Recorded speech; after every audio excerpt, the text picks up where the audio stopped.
The glass shattered. Red wine spread across white linen like blood at a crime scene.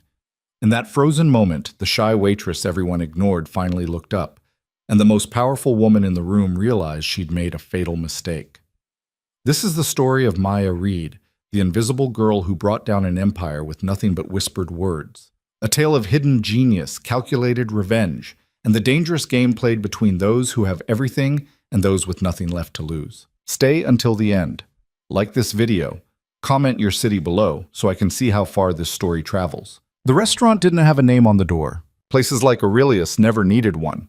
If you had to ask where it was, you didn't belong there. Tucked into a quiet corner of Manhattan's Upper East Side, between a private gallery and a building with no visible entrance, it existed in that peculiar space where old money met new power. The kind of establishment where senators dined with tech moguls, where billion-dollar deals were sealed over 70-year-old scotch, where the waitstaff moved like ghosts and knew better than to remember faces. Maya Reed had been one of those ghosts for 3 years. She navigated the narrow service corridor with practiced ease, balancing a tray of champagne flutes that cost more than her monthly rent. The kitchen hummed behind her, controlled chaos she'd learned to tune out. Chef Emmanuel was screaming about truffle shavings again. The sommelier was arguing with someone about a vintage. Normal Wednesday evening soundtrack. Table 7 needs water, Marcus whispered as he passed, his tray loaded with appetizers that looked like tiny sculptures. The blonde keeps snapping her fingers. Maya nodded. She'd already noticed Table 7. Hard not to. Ethan Cole had arrived 20 minutes ago, and the entire restaurant had shifted its center of gravity. He moved through spaces like that, quiet authority that didn't need announcement. 6'2", dark hair going silver at the temples, wearing exhaustion and a $10,000 suit with equal comfort. The tech blogs called him a genius. Forbes called him a disruptor. His daughter, if the gossip sites were accurate, just called him tired. Maya had served him twice before. He always ordered the same thing, grilled salmon, no butter, sparkling water with lime. He said, please. He made eye contact. He tipped exactly 22% and remembered names. Tonight, he wasn't alone. The woman on his arm was everything Manhattan promised and rarely delivered. Tall, sharp-featured, wrapped in a dress that probably required its own insurance policy. Vivian Clark. Maya had recognized her immediately from the society pages. Some kind of art consultant, though nobody seemed clear on what that actually meant. She'd been photographed at 3 different charity galas in the past month, always with different men, always wearing that same cool smile that didn't reach her eyes. Maya. Jean-Pierre, the floor manager, materialized beside her with that supernatural ability all good managers possessed. You're taking Table 7 tonight. Marcus said, I know what Marcus said, you're taking it. His expression said the decision wasn't up for discussion. Mr. Cole requested you specifically. That made Maya pause. He did? Left instructions with reservations, said you were... Jean-Pierre consulted his tablet. Efficient and unobtrusive. High praise from a man who once fired an entire PR team for being too enthusiastic. Maya felt something twist in her chest. Not quite pride. More like the uncomfortable weight of being noticed when you'd worked so hard to disappear. I'll take care of them, she said quietly. I know you will. That's why he asked for you. She collected the water pitcher, filtered through some ridiculous Icelandic volcanic rock system, and made her way across the dining room. The space was designed to feel intimate despite its size. Low lighting, tables spaced for privacy, acoustic panels hidden in the ceiling to swallow conversation. Every detail calibrated to make the powerful feel comfortable discussing things that should never be discussed in public. Ethan was studying his phone when she approached, that slight furrow between his eyebrows that meant he was processing something complex. Vivian was examining her reflection in a knife, adjusting an earring that didn't need adjusting. Good evening, Mr. Cole, Maya said softly. Welcome back. He looked up, and something in his expression loosened slightly. Recognition. Maybe relief. Maya, thank you. It's good to see you again. Likewise. May I start you with some water? Please. He gestures to his companion. Vivian, this is Maya. She'll be taking care of us tonight. Maya, Vivian Clark.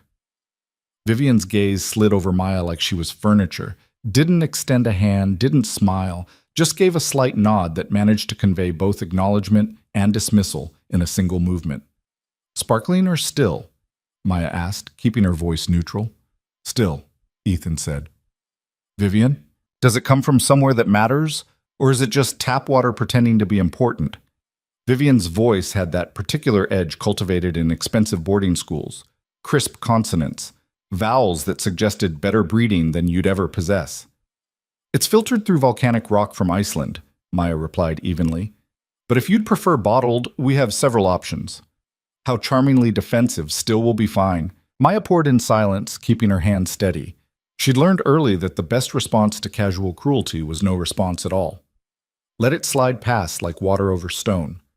Don't give them the reaction they're fishing for. Have you had a chance to review the menu? She asked when both glasses were full. Ethan started to respond, but Vivian cut him off. We'll need a few minutes. Some of us actually read before deciding, rather than just ordering the same boring thing every time. The jab was clearly directed at Ethan, but delivered while looking at Maya. A peculiar kind of triangulated aggression, using the help as a weapon against your date. Of course. I'll check back shortly. Maya stepped away before Ethan could apologize. She'd seen that look before, the slight wince of someone realizing their companion was performing badly, but not sure how to stop it. Back in the service corridor, Marcus caught her eye and made a face. Blonde's a real piece of work, huh? She's fine. Maya, I watched her look at you like you were something she stepped in. That's not fine. It's Wednesday, Maya said simply. Wednesday people are always like that. Wednesday people? The ones who come mid-week, not special occasion, not weekend celebration, just regular flexing. They're usually the worst. She adjusted her apron, checking her reflection in the polished steel of the service station. Brown hair pulled back tight, minimal makeup, the kind of face that blended into backgrounds. Exactly how she preferred it. You okay? Marcus asked, more seriously. Always am. She wasn't, but that was beside the point. 20 minutes later, she returned to find Ethan with his phone pressed to his ear, speaking in the clipped tones that meant business crisis. Vivian had ordered for both of them, the tasting menu, the expensive wine pairing, the works. Her way of asserting control while he was distracted. We'll start with the oysters, Vivian announced, not looking up from her own phone. He'll have the salmon for his main, I'll have the duck. And do try to remember which plate is which when you serve them. I know that can be challenging. Maya wrote it down, keeping her expression blank. Of course. Any dietary restrictions I should inform the kitchen about? Just competence restrictions for the service staff, apparently. Ethan covered his phone. Vivian. What? I'm being perfectly pleasant. Aren't I being pleasant? She directed this at Maya with a smile that was all teeth and no warmth. Perfectly, Maya agreed softly. I'll put your order in right away.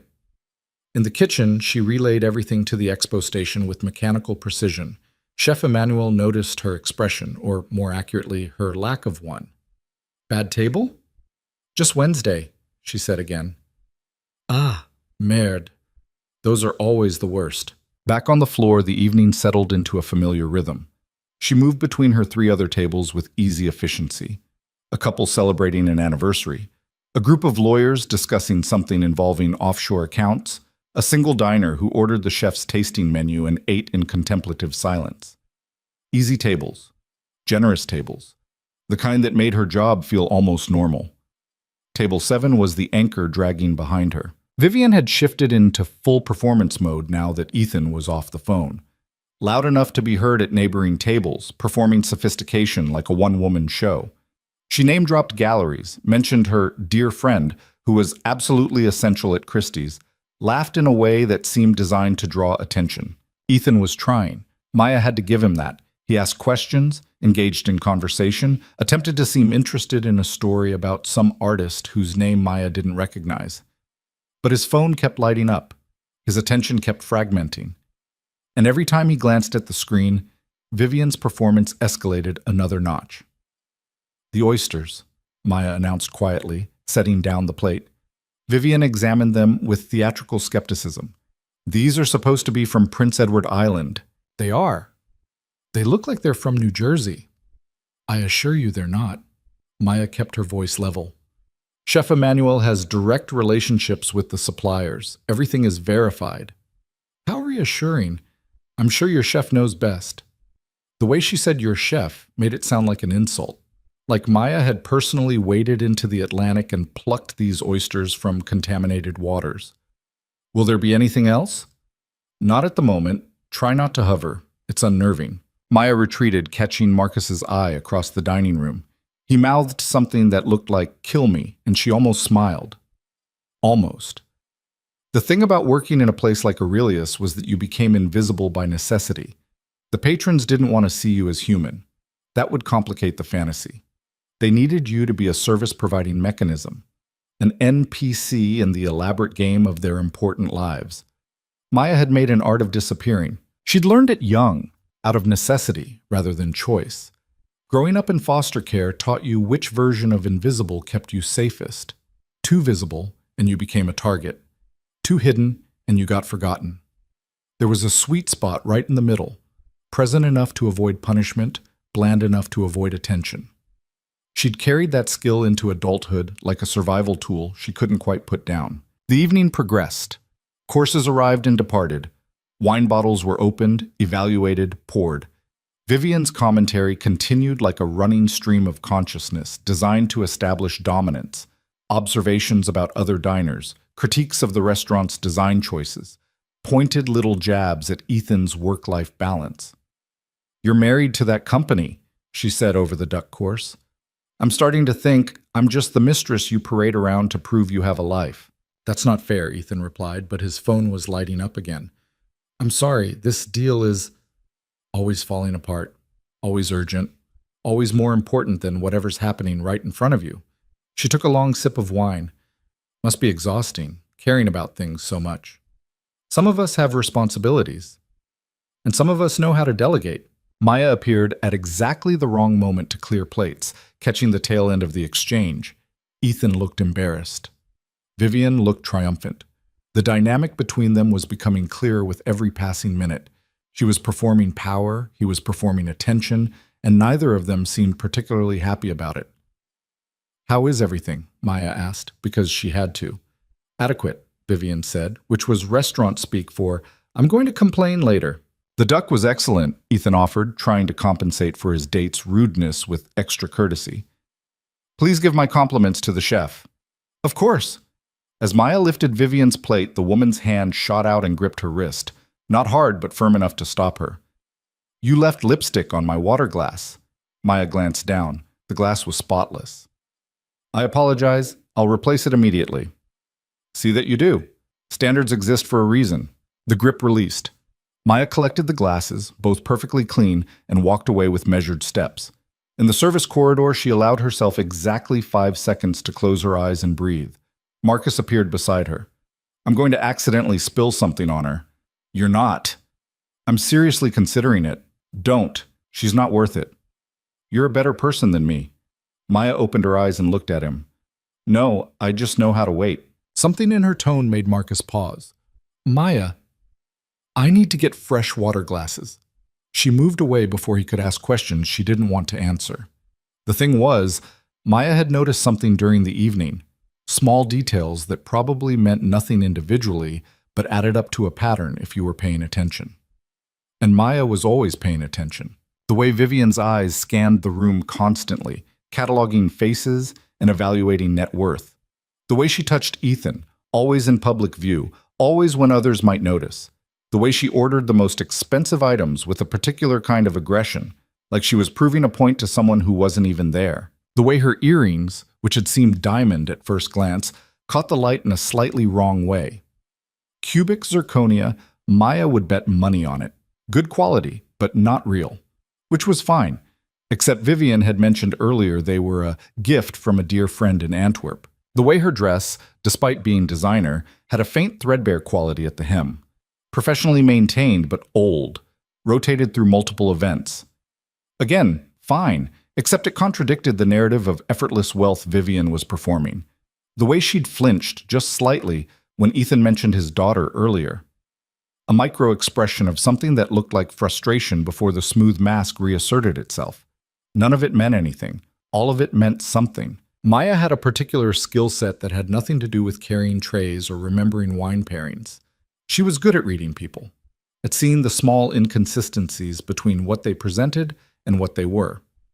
It had kept her alive in foster care, helped her navigate the systems designed to sort and categorize unwanted children. She'd never quite been able to turn it off. So she watched, listened, filed away details like a computer running background processes. When she returned with fresh water glasses, unnecessary, but the customer was always right, Vivian was in the middle of a story about some gallery opening. Ethan's phone was pressed to his ear again, his expression tense. "I don't care what Jeng says. Those numbers don't work," he was saying quietly. "Run them again. Use the revised projections. I'll wait." Vivian's smile had gone tight at the edges. Being ignored clearly wasn't part of her plan for the evening. "Your water," Maya said softly, placing the glasses. Vivian didn't acknowledge her, just kept talking, volume increasing. "So, Sebastian, you know Sebastian, the curator from MoMA. He told me absolutely in confidence that they're considering a retrospective." "Hold on," Ethan said into the phone, then covered it. "I'm sorry, this is important." "More important than us?" "Vivian, it's a $100 million deal that's currently imploding. I need 5 minutes. You've been on the phone for the entire meal." "Because the entire deal has been falling apart for the entire meal." Frustration was starting to crack through his carefully maintained composure.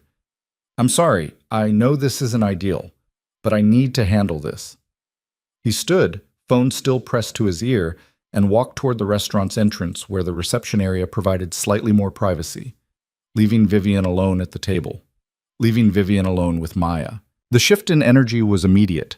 The performance dropped away like a mask being set aside, and what remained was something harder, sharper. The woman underneath the polish. "You must love this," Vivian said conversationally, examining her nails. Maya was clearing the breadbasket. "I'm sorry? Watching your betters squabble. Does it make you feel superior, realizing that money doesn't buy happiness?" She looked up, and her eyes were cold. "Or does it just make you bitter, knowing you'll never have enough of it to even find out?" "I'm just here to make sure you have a pleasant evening." "How noble! The servant class maintaining their dignity through service." Vivian leaned back in her chair, studying Maya like she was a specimen under glass. "Let me guess, struggling actress, failed writer, or just someone who never quite figured out how to be anything more than background decoration?" Maya's hands didn't shake as she gathered the bread plates. Years of practice. "Will you be wanting dessert?" "I asked you a question. I'm not sure it was the kind of question that deserves an answer." That landed. Vivian's expression flickered, surprise, then something darker. "Excuse me?" "I'll bring the dessert menu." Maya turned to leave. "Stay." "Right. There." The command had enough edge that Maya stopped, not because she had to, because something in her was curious where this would go. Vivian stood moving closer, invading space. Power move, basic but effective. "You think you're clever, don't you? Quiet little mouse, but so superior on the inside. I can see it in your eyes. You think you're better than me." "I think I need to check on my other tables. Those people don't matter. They're not sitting with Ethan Cole. They didn't arrive in a car that costs more than you'll make in 5 years. They're not going to leave a good review if their service suffers because I'm being detained by someone with an abundance of insecurity and free time." The words were out before Maya could stop them. Professional suicide, probably. But something in Vivian's performance had finally punctured the careful control Maya maintained. Vivian's face went white, then red. "How dare you?" "I apologize," Maya said quickly, defaulting back to training. "That was inappropriate. If you'll excuse me." She walked away before the situation could escalate further, her heart hammering against her ribs. Stupid. So stupid. You didn't talk back to customers. You didn't engage. You certainly didn't insult them to their faces. Jean-Pierre caught her in the service corridor. "What happened?" "Nothing." "Maya, nothing happened. I handled it." She kept moving, muscle memory carrying her to the polishing station where she pretended to inspect glassware she'd already inspected twice. Through the small window in the service door, she could see Ethan returning to the table, could see Vivian's face transform instantly back into pleasant sophistication, the mask sliding perfectly back into place. Performance. It was all performance. But so was Maya's, wasn't it? The shy waitress, the invisible girl, the one who never pushed back. Except tonight, for just a moment, the performance had cracked, and Vivian had noticed. The rest of the meal proceeded with mechanical precision. Maya delivered dessert, chocolate soufflé for her, sorbet for him. She poured coffee. She processed the payment, Ethan's black Amex card that had no limit. She maintained perfect professional distance. Vivian didn't speak to her again, didn't even look at her, which was somehow worse than the earlier cruelty. It was erasure, punishment through absence of acknowledgement. When they finally stood to leave, Ethan caught Maya's attention one last time. Thank you for everything. You were wonderful as always. My pleasure, Mr. Cole. Have a good evening. He hesitated like he wanted to say something else. Apologize, maybe, for his date's behavior, but Vivian was already walking toward the door, expecting him to follow, and the moment passed. Maya watched them go. Ethan holding the door, Vivian sweeping through it like royalty, both of them disappearing into a Manhattan evening that would swallow them whole. Well, Marcus said, appearing at her elbow, that was a nightmare. It's fine. Maya, she was awful to you. People are awful. It's not a breaking news story. She started collecting their glasses, stacking plates with practiced efficiency. Besides, it's over now. But it wasn't over. Because as Maya cleared the table, she found something that made her pause. A small leather card holder tucked half under Vivian's napkin. The kind wealthy people used to organize their various important cards. She picked it up, intending to run after them. They couldn't have gotten far. But then it fell open in her hands, and Maya saw something that made her blood run cold. Inside weren't business cards or credit cards or any of the usual detritus of the wealthy. Instead, there were IDs. Multiple IDs. All with Vivian's face, but different names. Different addresses. All professionally made, all perfect forgeries. Vivian Clark was there. But so was Victoria Chen, Veronica Castellano, Valentina Cross. A dozen identities laid out like a deck of cards. Maya's mind, which had been quietly cataloging inconsistencies all evening, suddenly snapped into focus. The fake jewelry, the old dress, the way Vivian had scanned the room, evaluating targets, the way she'd positioned herself with Ethan in the most visible part of the restaurant. This wasn't a date. This was a job. And Ethan Cole, brilliant, exhausted, distracted Ethan Cole, was the mark. Maya stood there in the empty dining room, holding evidence of what was very clearly a sophisticated con operation, and felt something shift inside her chest. That old instinct from childhood, the one that knew how to read danger, the one that had kept her alive when the system had tried to swallow her whole. She should give this to Jean-Pierre. Let management handle it. Not her problem, not her business. But then she thought about Ethan mentioning his daughter earlier, the reason he worked so hard, the reason he looked so tired. She thought about Vivian's cold smile. She thought about all the people like Vivian who moved through the world, taking what they wanted from people who made the mistake of being vulnerable. And Maya made a decision that would change everything. She slipped the card holder into her apron pocket. Hey, Marcus called. You ready to close out? Almost, Maya called back. I just need to check something first. She didn't go home that night, not right away. Instead, she took the card holder to a 24-hour internet cafe in the village, the kind of place where nobody asked questions and everything was cash. She created a temporary email account. She started searching. Vivian Clark was easy to trace once you knew what to look for. Society pages, charity event photos, always on someone's arm, never in the same city twice for long. The pattern was there if you knew how to see it. But when Maya searched for the other names, Victoria Chen, Veronica Castellano, Valentina Cross, she found something else. Police reports.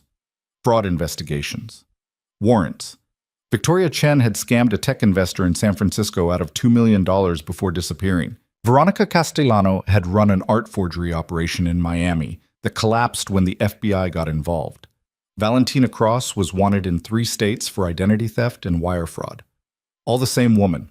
All the same beautiful, confident, cruel woman who'd sat at table 7 tonight, insulting a waitress while planning to destroy a man's life. Maya sat back in the worn desk chair, surrounded by the glow of monitors and the smell of cheap coffee, and felt something she hadn't felt in a long time.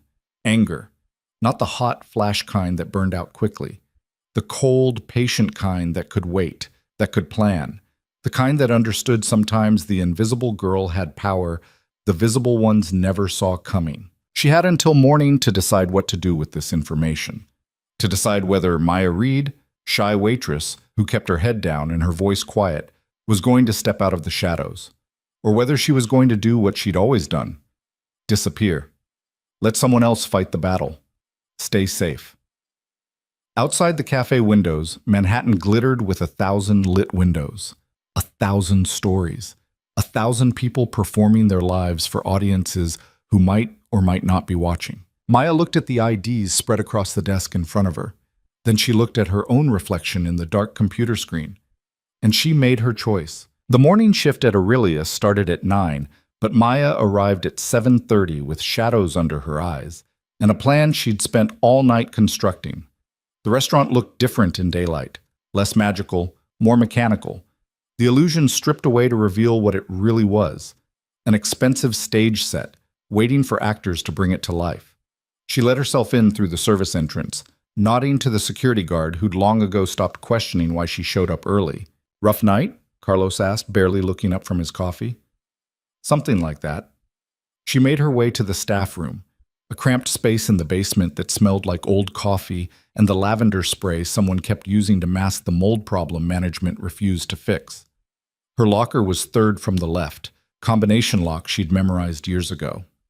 Inside, she kept the usual things: extra apron, comfortable shoes, the romance novel she'd been trying to finish for 3 months. And now, hidden in a folded cloth napkin at the bottom, Vivian's card holder with all its incriminating identities. Maya stared at it for a long moment, second-guessing everything.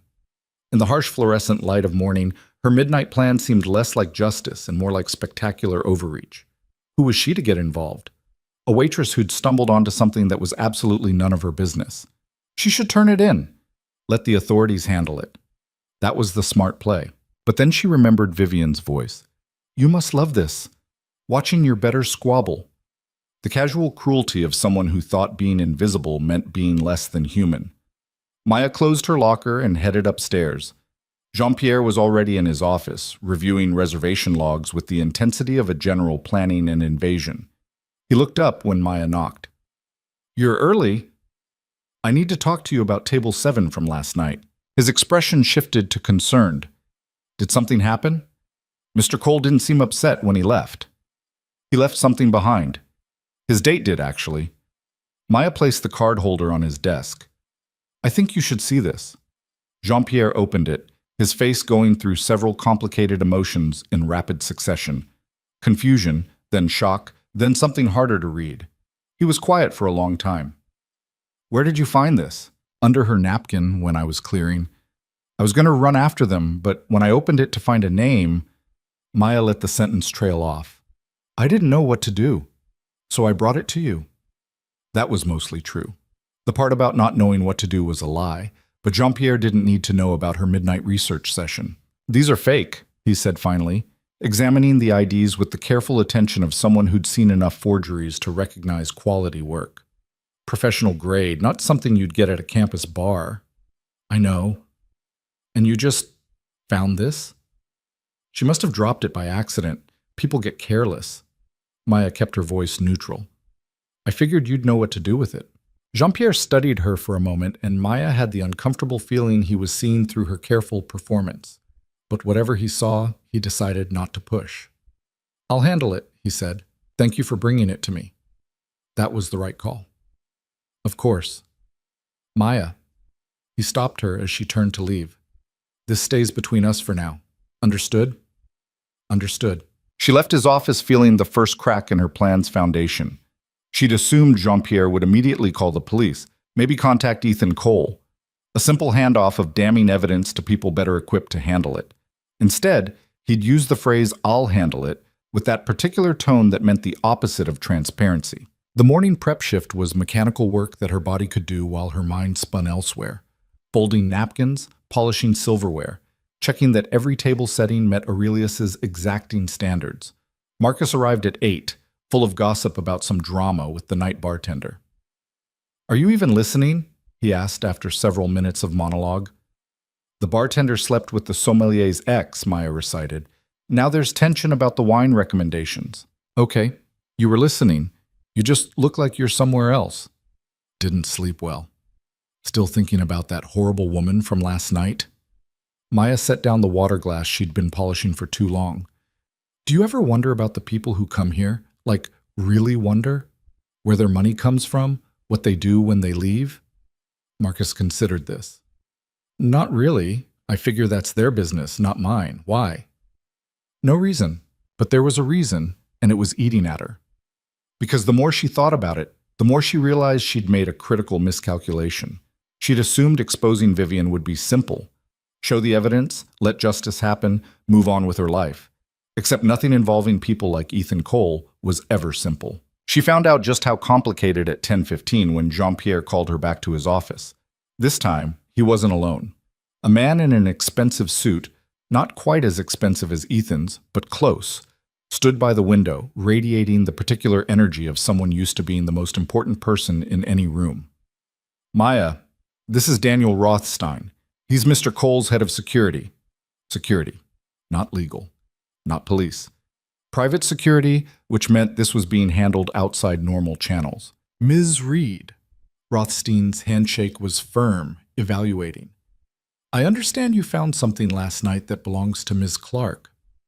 I found a card holder with multiple fraudulent IDs inside. I don't know if they're fraudulent. I'm not an expert. Maya kept her voice steady. Play dumb. Don't give anything away. But you looked at them. I opened the case to see whose it was, to return it. And then you brought it to Jean-Pierre instead of running after the couple who just left. By the time I found it, they were already gone. I made a judgment call. Rothstein smiled, but it didn't reach his eyes. Jean-Pierre tells me you served Mr. Cole's table last night, that you were specifically requested. Mr. Cole has been here before. He remembers names. What did you think of his companion? The question felt like a trap. Maya chose her words carefully. She seemed very comfortable in expensive restaurants. That's diplomatic. From what I understand, she wasn't particularly kind to you. Some customers are more demanding than others. She insulted you multiple times, made it clear she thought you were beneath her. Rothstein moved closer, studying Maya's face. That must have been frustrating. And there it was. The real question underneath all the others. Was this revenge? A spiteful waitress sabotaging a woman who'd been cruel to her? I've worked in service for a long time, Maya said quietly. If I got upset every time someone was rude, I'd never make it through a shift. I brought you the card holder because it seemed like something you should know about. That's all. That's all, Rothstein repeated. Nothing to do with the way she treated you? Mr. Rothstein, if I wanted revenge on every person who was mean to me, I'd need a much more elaborate plan than finding a dropped card holder. I'd also need a time machine to go back to middle school. She met his gaze directly.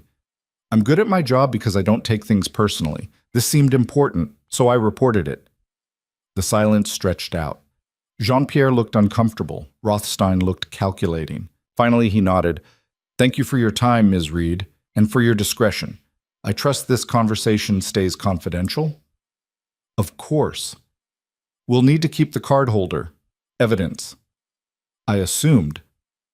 If you remember anything else about last night, any detail about Ms. Clark, anything she said that seemed unusual, you'll contact me directly.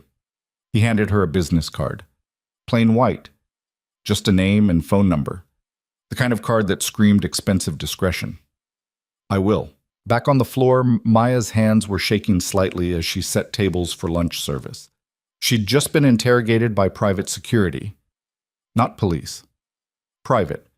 Which meant whatever was happening with Vivian was being handled quietly, expensively, away from official channels. Rich people justice. Different rules. The lunch shift was busy enough to keep her occupied. A steady stream of power lunches, expense account meals, the kind of crowd that treated restaurants like conference rooms with better lighting. She moved through it automatically, her mind elsewhere. At 2:30, during the lull before dinner prep, her phone buzzed. Unknown number. Ms. Reed, this is Daniel Rothstein. We spoke earlier. Her stomach dropped. Yes, I remember. I need to ask you something, and I need you to be completely honest with me. Did you do anything with those IDs besides bring them to Jean-Pierre? Make copies, take photos, search the names online? Maya's mouth went dry. Had he somehow tracked her internet cafe session? Was that possible? No, she lied. I looked at them. realized they seemed wrong, and brought them to my manager. That's all. You're sure? I'm sure. Because if you did search those names, you might have found some concerning information. Information that might make you think you should get involved in something that's really none of your business. It wasn't a question. It was a warning. I found a card holder and reported it, Maya said, keeping her voice level despite her racing heart. I don't know what you're implying, but I'm not involved in anything. Good. Let's keep it that way. Mr. Cole appreciates your discretion. There's a bonus in your next paycheck. Call it a thank you for your professionalism. He hung up before she could respond. Maya stared at her phone, feeling the walls closing in. They were paying her off. Politely, professionally, but that's what it was. Shut up, money. Don't ask questions, money. She should feel relieved. She'd done her civic duty, reported suspicious activity, and was being compensated for her trouble. Everyone wins, except Ethan Cole, who was apparently still seeing a woman with a dozen fake identities and a history of fraud across multiple states. Maya made it through the rest of her shift on autopilot. When she finally clocked out at 11, Marcus caught up with her in the locker room. You okay? You've been weird all day.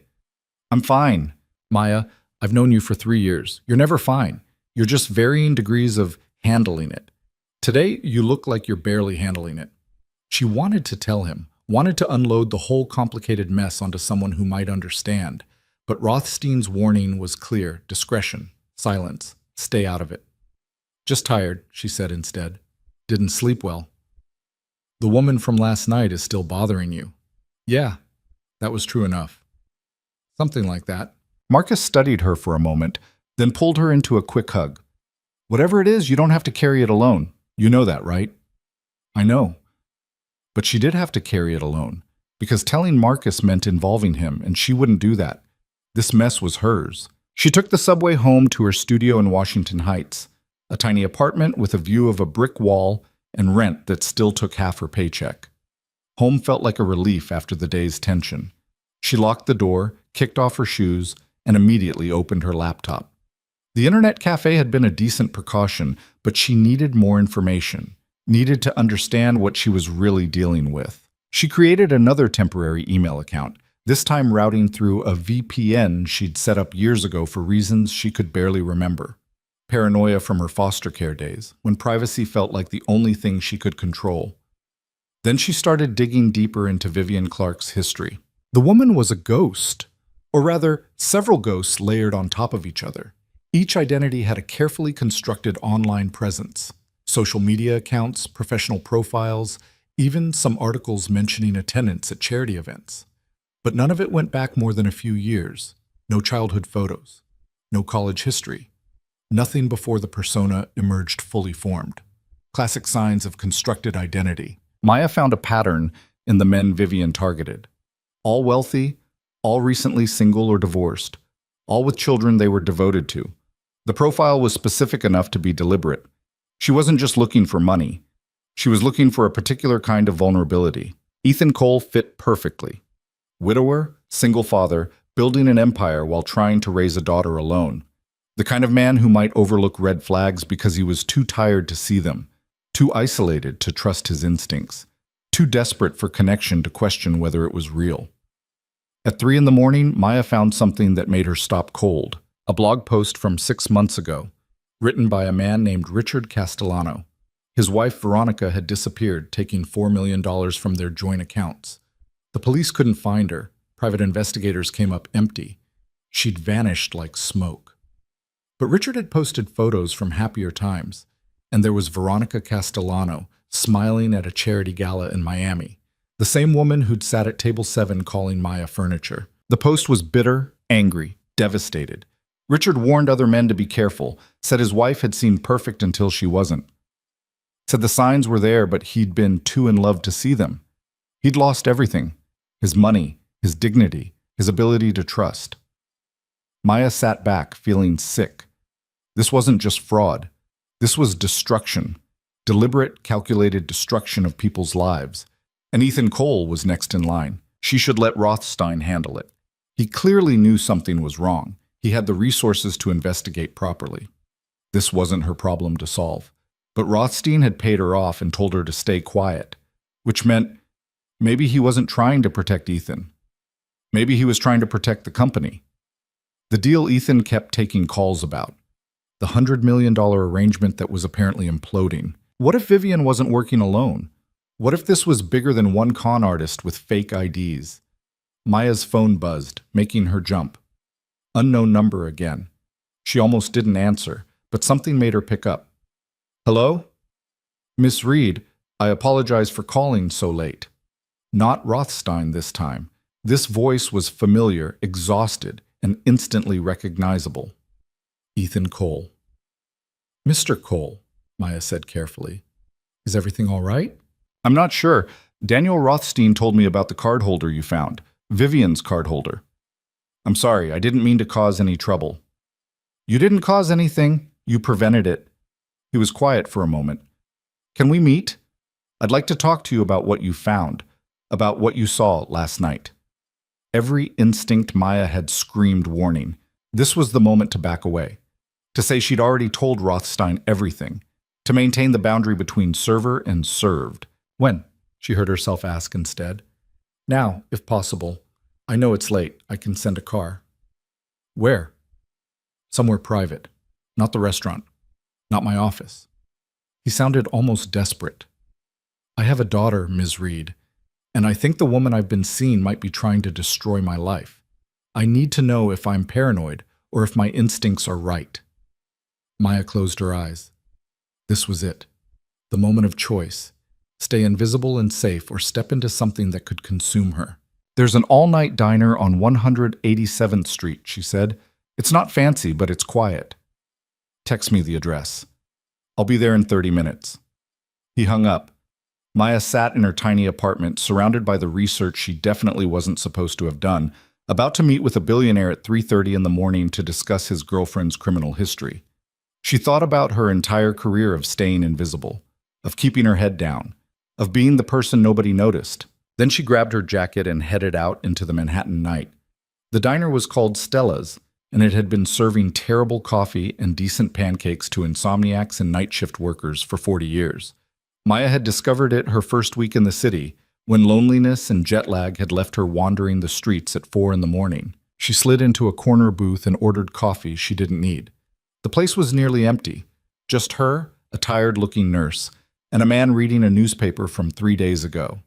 Ethan arrived exactly 30 minutes later, looking profoundly out of place in his expensive coat and exhausted eyes. He spotted her immediately and crossed the cracked linoleum floor like he was navigating a foreign country. Thank you for meeting me, he said, sliding into the booth across from her. You want coffee? I want answers. Fair enough. Maya wrapped her hands around her cup, choosing words carefully. What did Rothstein tell you? That Vivian's cardholder contained multiple IDs with different names, that you found it and reported it, that I should be grateful for your discretion and let his team handle the investigation. That sounds reasonable. It would be, except Rothstein works for my company, not for me personally, and my company has a vested interest in keeping scandals quiet right now. Ethan leaned forward. So I'm asking you directly. What did you see last night? Not just the IDs, everything. Maya studied him. He looked like a man who hadn't slept, whose world was tilting sideways and he couldn't figure out which way was up. She recognized that expression, had seen it in mirrors during her own worst moments. She's a professional, Maya said quietly. The way she carried herself, the way she scanned the room, the way she touched you.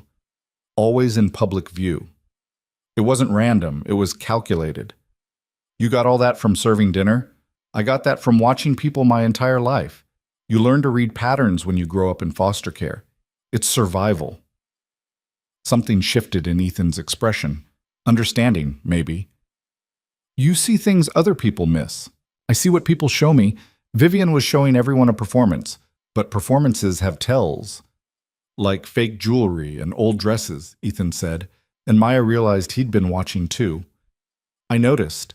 I told myself I was being paranoid, that it didn't matter if her diamonds were real or if she rotated the same 3 outfits, that love wasn't about material things. Were you in love with her? The question was too personal, too direct, but they were past pretense now. I don't know, Ethan admitted. I was lonely, tired. She was beautiful and interested and uncomplicated, or so I thought. He ran a hand through his hair. My daughter hated her. Smart kid. 7 years old and a better judge of character than her father. He smiled without humor. Emma took one look at Vivian and asked if she was a Disney villain. I laughed, told her to be polite. Now I think maybe I should have listened. The waitress came by to refill Maya's coffee and take Ethan's order. He asked for black coffee and looked faintly surprised when it arrived in a chipped mug instead of fine china. "When was the last time you were in a place like this?" Maya asked. "College, probably. Before everything." He gestured vaguely. "Before the company, the money, the insulation from normal life." He took a sip and grimaced. "This is terrible coffee." "Best terrible coffee in Washington Heights." "You live around here?" "Few blocks away." "You?" "Tribeca, penthouse. Views of the river." He said it flatly, like reciting facts about someone else's life. "Very impressive. Very empty." They sat in silence for a moment. Two people from completely different worlds, connected by circumstance, and a con artist dropped evidence. "I searched the names on those IDs," Maya said finally. "I know I probably wasn't supposed to, but I did."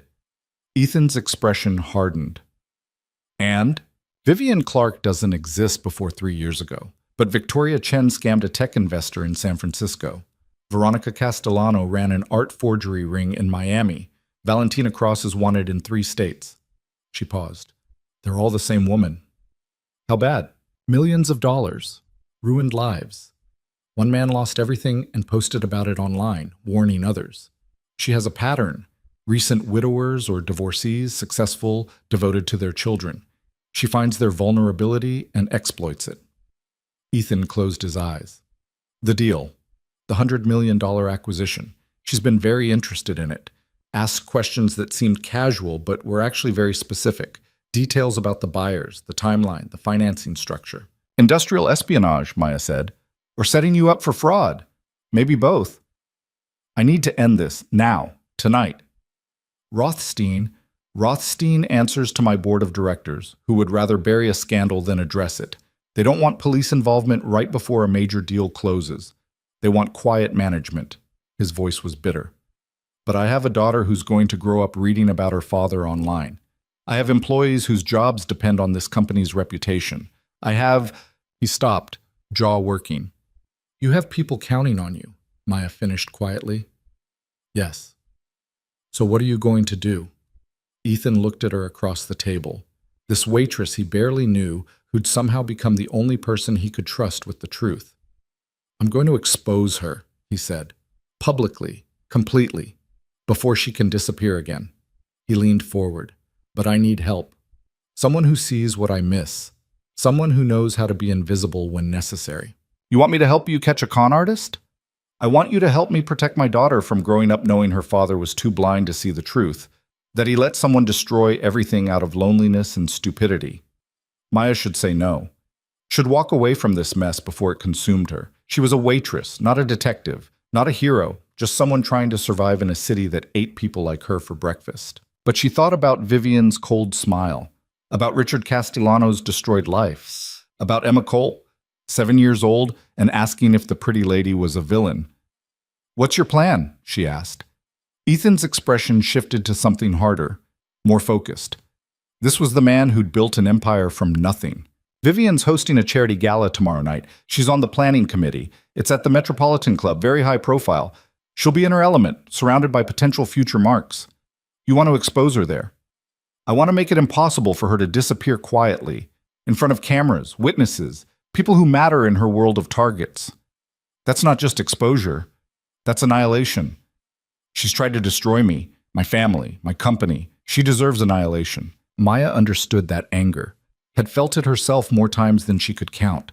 The cold fury that came from being underestimated, dismissed, treated like you were less than human.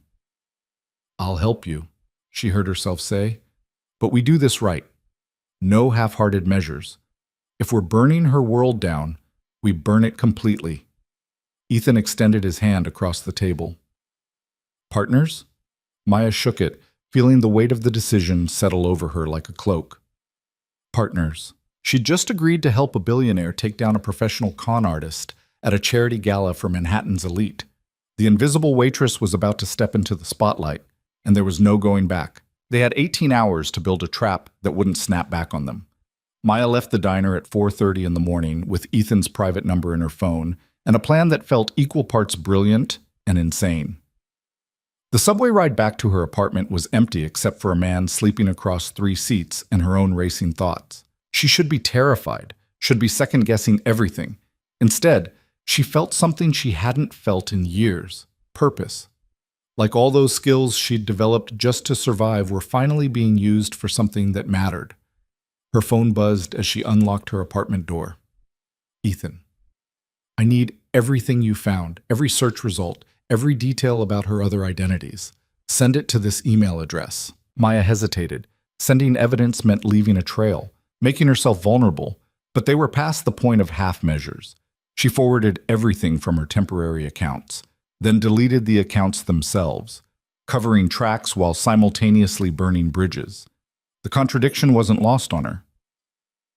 At 6 a.m., her phone rang again. I have a lawyer reviewing the evidence now, Ethan said without preamble. She's good, specializes in fraud cases. She says what you found is enough to get warrants issued, but it'll take time we don't have.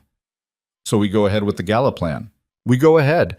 But Maya, you need to understand what you're walking into.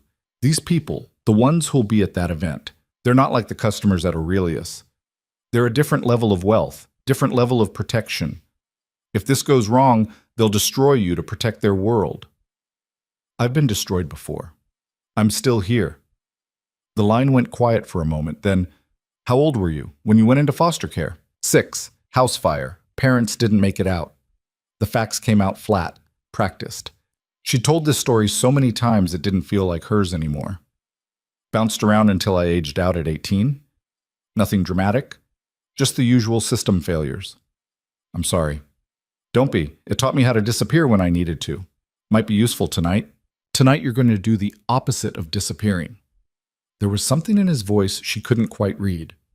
I'm sending a car at 3 p.m. We need to get you ready. Ready how? You're going to a charity gala at the Metropolitan Club. You'll need a dress. Maya looked around her studio apartment, thrift store furniture, 2 plates, 1 pan, a life built on efficiency rather than comfort.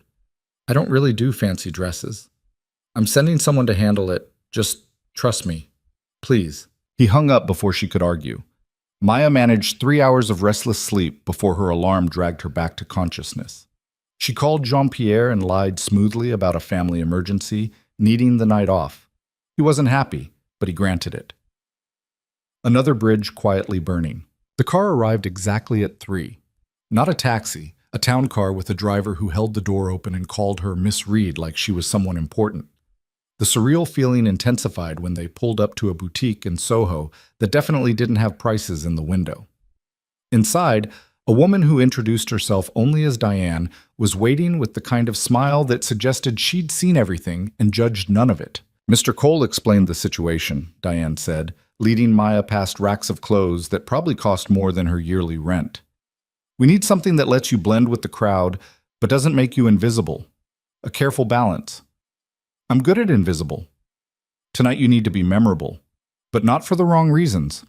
Diane pulled several dresses, examining each with a critical eye. Tell me about the woman we're dealing with. Maya blinked. What? The con artist.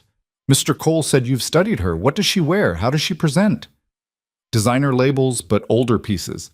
Everything calculated to look effortless, but probably planned weeks in advance. She uses appearance as a weapon. So we dress you as someone who doesn't need appearance as a weapon. Someone whose power is quieter. Diane held up a dress in deep navy. Try this. The fitting took 2 hours. Diane was exacting, particular, adjusting hemlines and necklines, with the precision of someone who understood that clothes were armor. Maya stood in front of mirrors that showed her a version of herself she barely recognized. You look uncomfortable, Diane observed. I look expensive. You look like you belong. There's a difference. Diane adjusted the dress's shoulder. The trick isn't pretending to be wealthy. It's acting like wealth is so normal, you don't think about it.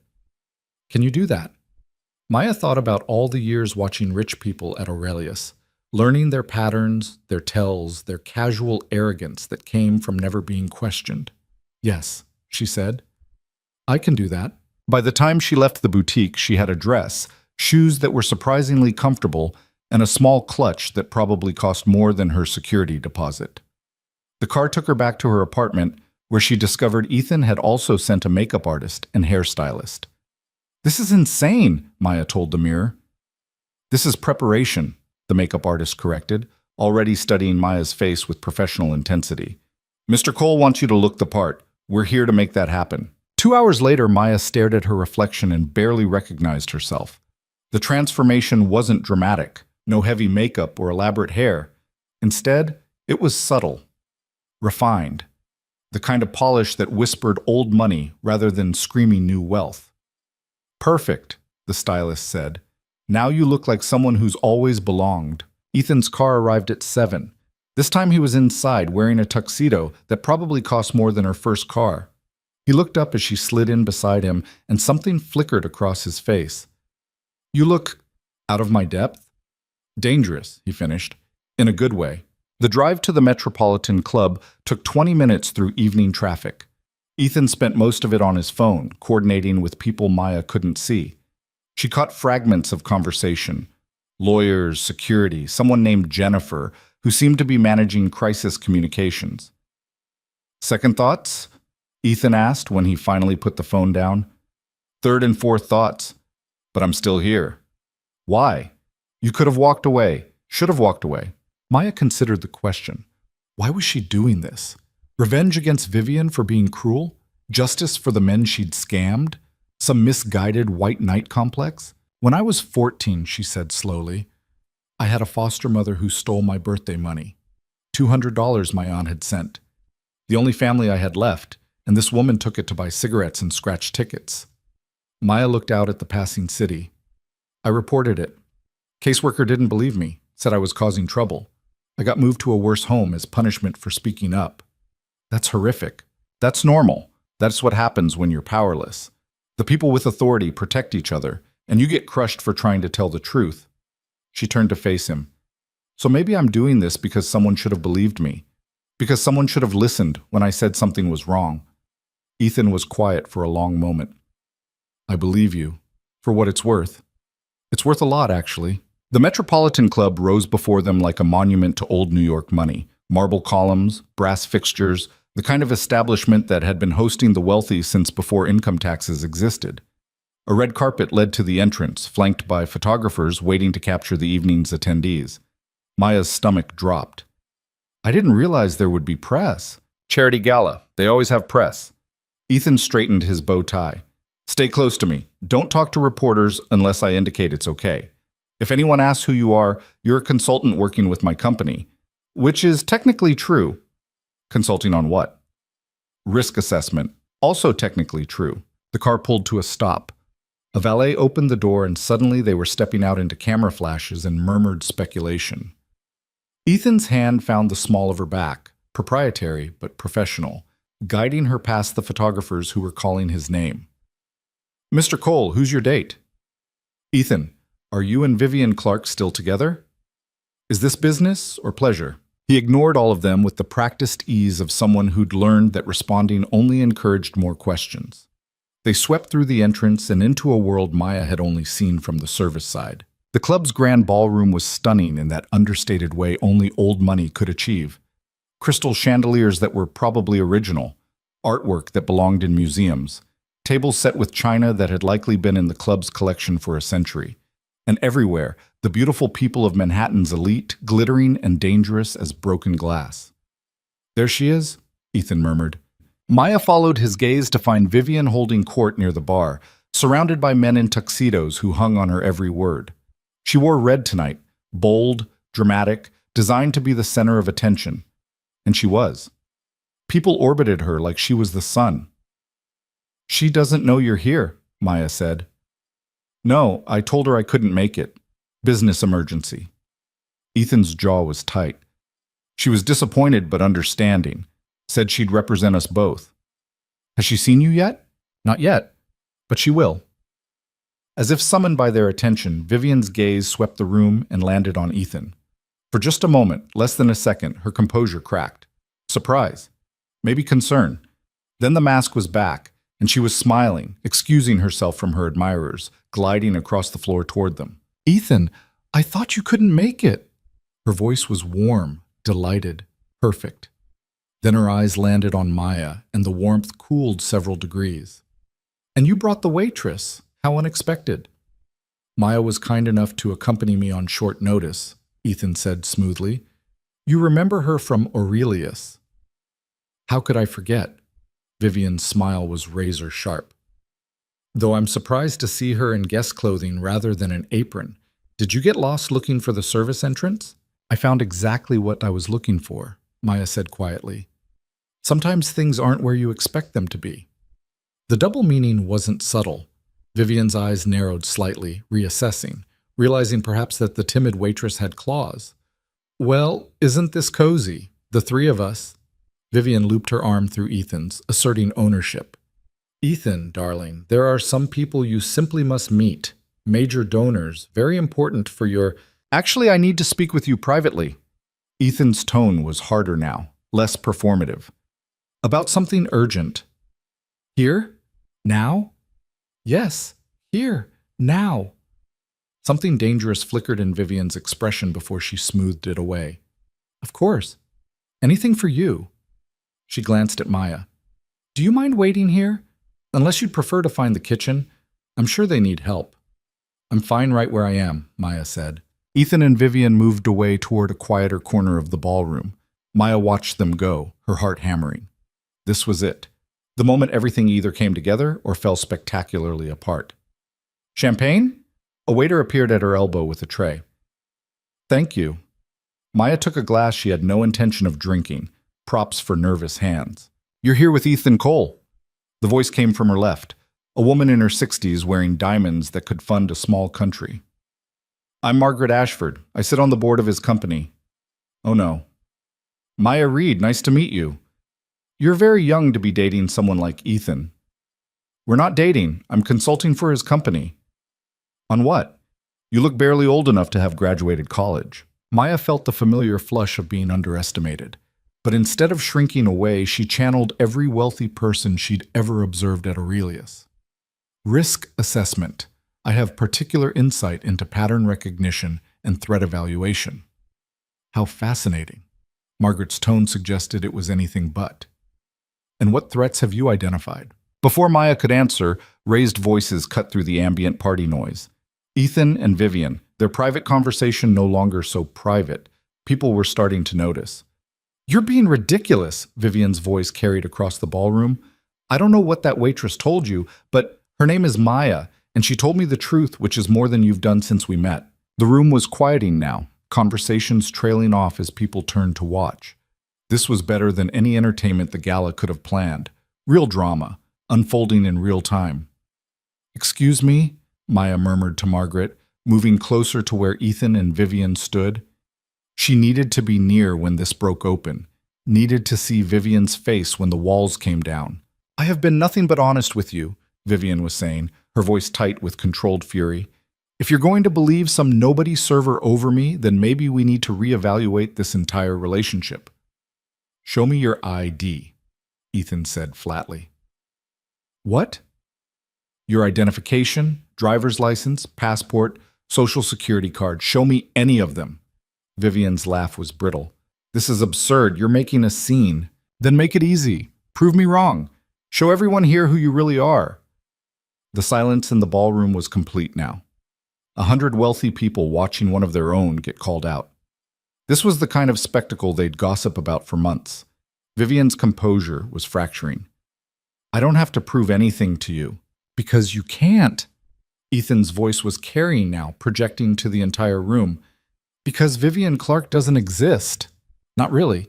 You're Victoria Chen from San Francisco. Veronica Castellano from Miami. Valentina Cross from... Stop, Vivian's voice cracked. Just stop. Why? Embarrassed? Worried someone here might recognize one of your other names? Ethan pulled something from his jacket pocket, printouts of the fake IDs Maya had found. How many men have you done this to? How many lives have you destroyed? Vivian's eyes were wild now, scanning the room, looking for exits, for options, for any way out of the trap that was closing around her. Her gaze landed on Maya, standing at the edge of the crowd. Understanding dawned, cold and furious. You, Vivian hissed. You did this. You little... She lunged. It wasn't graceful, wasn't calculated. Pure animal panic, rage, and desperation combined. Her hand caught Maya's shoulder, nails digging in, and Maya stumbled backward. Someone screamed. The champagne glass fell from Maya's hand and shattered, red wine spreading across white marble like blood. Like the opening hook had promised. Full circle. Security was moving in, but Vivian was faster. She grabbed Maya by the arm, spinning her around, and for a moment they were face to face. Close enough for Maya to see the ruin in her eyes, the collapse of all those careful personas. Who are you? Vivian demanded. Really, what are you? Maya could have stayed silent, could have let security pull Vivian away. But something in her needed this moment, needed Vivian to understand. I'm the one you didn't see coming, Maya said quietly, because people like you never do. Then security was there, hands on Vivian's arms, pulling her back. She was screaming now, all pretense of sophistication gone, screaming about conspiracies and lies and setups, making everything worse with every word. Ethan appeared at Maya's side. Are you hurt? No, I'm fine. Maya rubbed her shoulder where Vivian's nails had dug in. Did we? Yes. His voice was grim but satisfied. Look. Maya followed his gaze to find several guests holding up their phones, recording, photographing, documenting everything. By morning, this would be all over social media, the news, everywhere.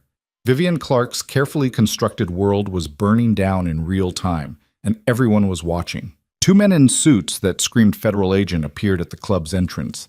Ethan had called them, Maya realized. Had the authorities on standby waiting for this exact moment? This hadn't just been about exposure, it had been about ensuring Vivian couldn't disappear again. Veronica Castellano? One of the agents approached, voice calm and official. Also known as Victoria Chen and Valentina Cross? You're under arrest for wire fraud, identity theft, and interstate transportation of stolen property. Vivian had stopped screaming. She stood there, surrounded by security and agents and the watching elite, looking small suddenly, diminished. Just a woman who'd run out of escape routes. Ethan, she said, and her voice was different now. Raw. Maybe real for the first time since they'd met. Please, don't do this. I can explain everything. No, he said simply. You can't. They led her away through a side exit, sparing the gala guests the spectacle of handcuffs and police cars. But the damage was done. The story was out. The lies were exposed. The room erupted in conversation, everyone talking at once, trying to process what they'd just witnessed. Maya felt disconnected from it all, like she was watching through thick glass. The adrenaline was wearing off, leaving her shaky and slightly nauseous. I need air, she managed. Ethan guided her out to a balcony that overlooked Central Park. The night air was cold, sharp, exactly what she needed to cut through the surreal fog. You did it, he said. You saved me. My company. My daughter. We did it. Together. Maya leaned against the railing, trying to steady her breathing. Is it always like that? When someone's life falls apart? I don't know. I've never destroyed anyone before. Neither have I. Maya looked down at her hands. They were shaking slightly. I thought it would feel better. More like justice. What does it feel like? Necessary, but not good. They stood in silence for a moment, watching the park lights twinkle below. Inside, the gala was probably dissolving into chaos. Tomorrow, the news cycle would explode. But right now, out here, it was just quiet. What happens now? Maya asked finally. Now the lawyers handle everything. The investigation, the charges, recovering whatever can be recovered. Ethan turned to face her. And I figure out what to do with a very talented woman who just proved she's capable of things I didn't know were possible. I'm a waitress. You were a waitress. I'm not sure what you are now. Neither was Maya. The invisible girl who'd learned to disappear had just done the opposite. had stepped into the spotlight and brought down someone who'd thought they were untouchable, had proven that power came in forms the powerful never expected. "Your daughter," Maya said. "Emma. You should call her. Let her know you're okay." Something in Ethan's expression softened. "She's staying with her grandmother tonight, but yes, I should call." He pulled out his phone, stepping away to make the call. Maya watched him, seeing the way his shoulders relaxed when Emma's voice came through. The way he smiled when he said, "The villain is gone, sweetheart. You don't have to worry anymore." When he hung up, he looked younger, less exhausted, like a weight had lifted. "She says thank you," he told Maya, "for protecting her dad. She doesn't even know me. She knows enough." He moved closer. "Come work for me. Real work, not consulting fiction. I need someone who sees what others miss. Someone who isn't afraid to speak up when something's wrong. I don't have a degree. No real experience outside of service industry. You have something better.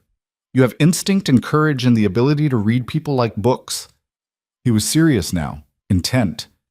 "I'm building something important, something that matters. I need people I can trust. People who will tell me the truth even when it's uncomfortable." Maya thought about her tiny apartment, her job at Aurelius, the life she'd built on being invisible. It was safe, familiar, everything she'd known for years. It was also small, limited, a box she'd built to protect herself that had become a prison.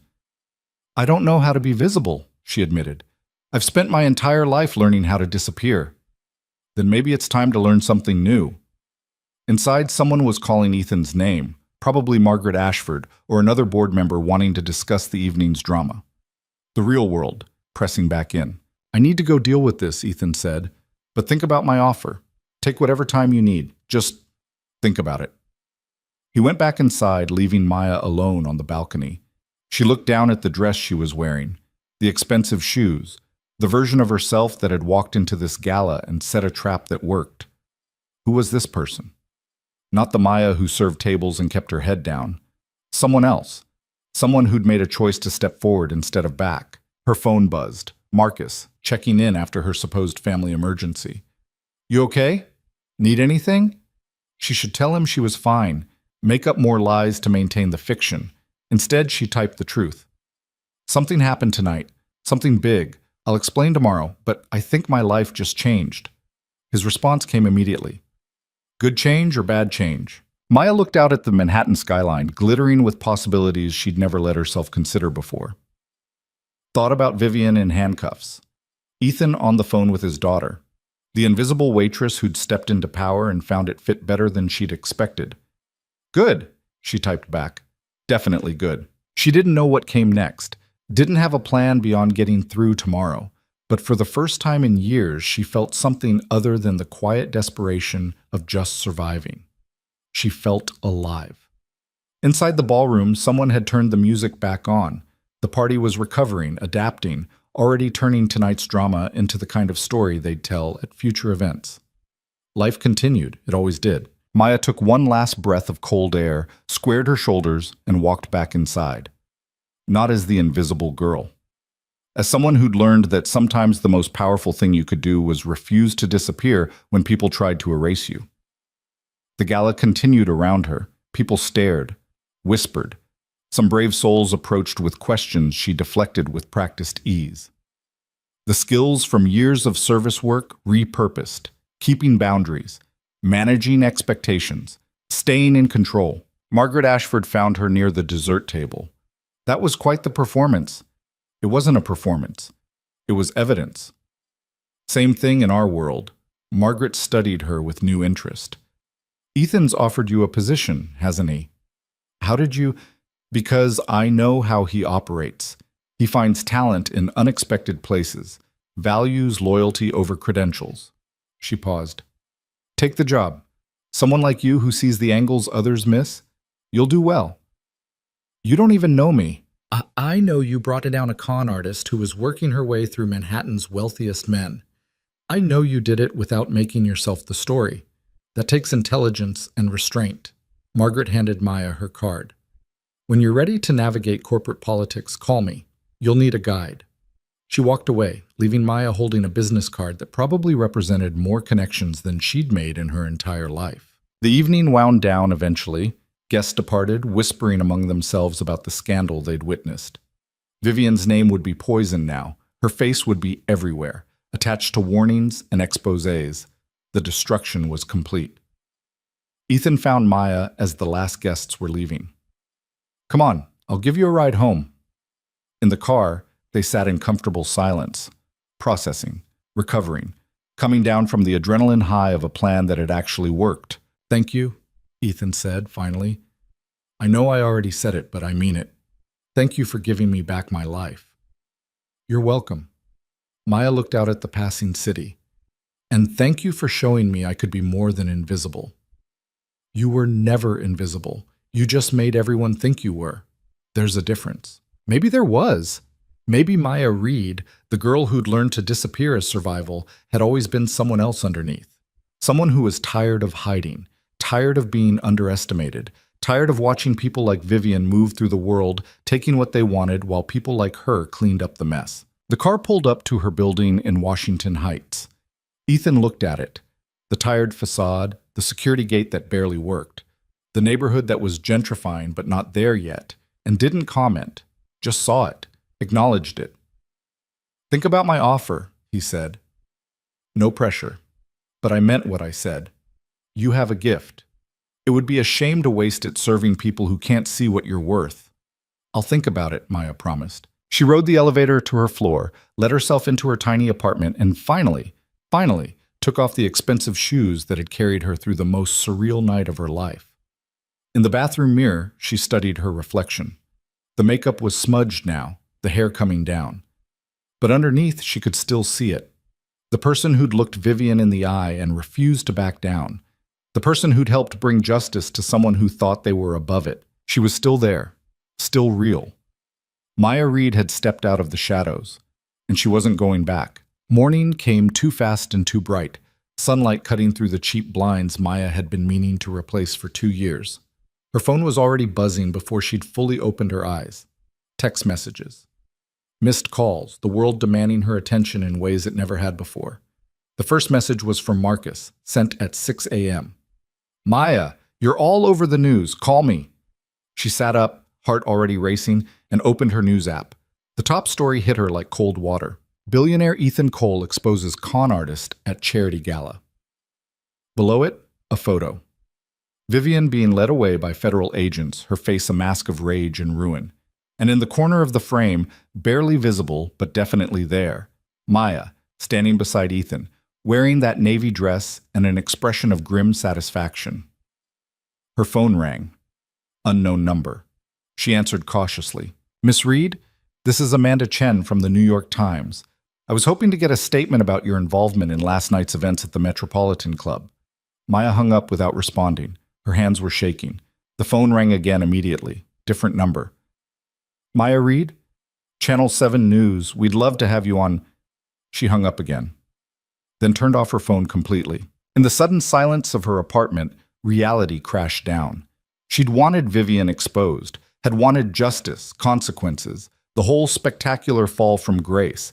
But she hadn't really thought about what came after, hadn't considered that stepping into the spotlight meant everyone could see you. And everyone was looking now. A knock on her door made her jump. She checked the peephole and found Marcus, holding 2 coffees and wearing an expression of barely contained panic. "Let me in," he called, "before the reporters figure out which building is yours."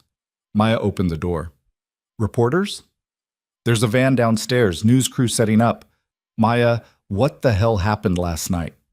She took one of the coffees and sat on her secondhand couch, trying to organize thoughts that felt scattered across too many directions. "I helped expose a criminal, and apparently became a story in the process." "You think?" Marcus pulled out his phone, showing her screen after screen. Social media was exploding. Photos from the gala, speculation about who Maya was. Some calling her a hero, others questioning her motives, a few suggesting she was Ethan's new girlfriend capitalizing on drama. "This is a nightmare," Maya said quietly. "Or an opportunity. Depends on how you look at it." Marcus sat beside her. "Talk to me. Real talk. What actually happened?"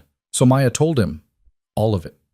Finding the IDs, the late-night diner meeting with Ethan, the plan to expose Vivian publicly. Marcus listened without interrupting, his expression cycling through shock, disbelief, and something that might have been pride. "You're insane," he said when she finished. "You know that, right? Completely insane." "Probably." "Also kind of amazing, like terrifyingly competent in a way I didn't know you were capable of." He paused. "What happens now?" "I don't know. Ethan offered me a job, real job, not consulting fiction, but I don't know if I can do it, if I'm built for that world. As opposed to being built for getting screamed at by entitled customers for 8 hours a shift." Marcus's voice was gentle but firm. "Maya, you just took down a professional con artist. I think you can handle corporate politics." "That's different." "How?" I was reacting, responding to something wrong. This would be choosing to step into a world I don't understand, where people like Margaret Ashford casually wear diamonds worth more than I'll make in my lifetime. So learn, adapt. You're good at that." Marcus took her hand. "I've known you 3 years. You're the smartest person at Aurelius, maybe the smartest person I know. And you've been hiding it because it felt safer, but safe isn't the same as happy." "I never said I was unhappy." "You never said you were happy either." That landed harder than Maya expected. She stared into her coffee, seeing her distorted reflection in the dark surface. Her phone, still powered off, sat on the counter like an unexploded bomb. When she turned it back on, there would be more calls, more questions, more demands from a world that suddenly wanted pieces of her she'd never offered before. "I need to talk to Jean-Pierre," she said finally. "Tell him the truth, or at least enough of it. He's going to lose his mind." "Probably, but I can't just disappear. I owe him that much." She turned her phone back on and immediately regretted it. 43 missed calls, 67 text messages, her voicemail box full. The modern world's version of a mob at the gates. One message stood out, though. From Ethan, sent an hour ago. "I know this is overwhelming. Take the day, take the week. But when you're ready, call me. We need to talk about next steps. And Maya, I'm sorry. I didn't realize how public this would become. That's on me." There was something else, too. A calendar invitation for tomorrow afternoon. Meeting with legal team re NDA and non-disparagement agreements. Legal teams. NDAs. The machinery of wealth protecting itself even as it cleaned up the mess. Maya felt a flash of anger. Was this what happened next? Sign away her right to talk about any of it? Become another secret the powerful kept? "What?" Marcus asked, reading her expression. "Ethan wants me to meet with lawyers, sign agreements about not talking to press." "Well, yeah, that makes sense. Protect everyone involved. Or silence the person who might say something inconvenient." Marcus frowned. "You don't really think—" "I don't know what I think. 24 hours ago I was a waitress. Now I'm apparently some kind of vigilante hero with lawyers and news vans and job offers from billionaires." Maya stood up, pacing the small apartment.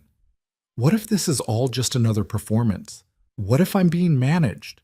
"Then don't sign. Walk away. Go back to Aurelius." Marcus's voice was calm.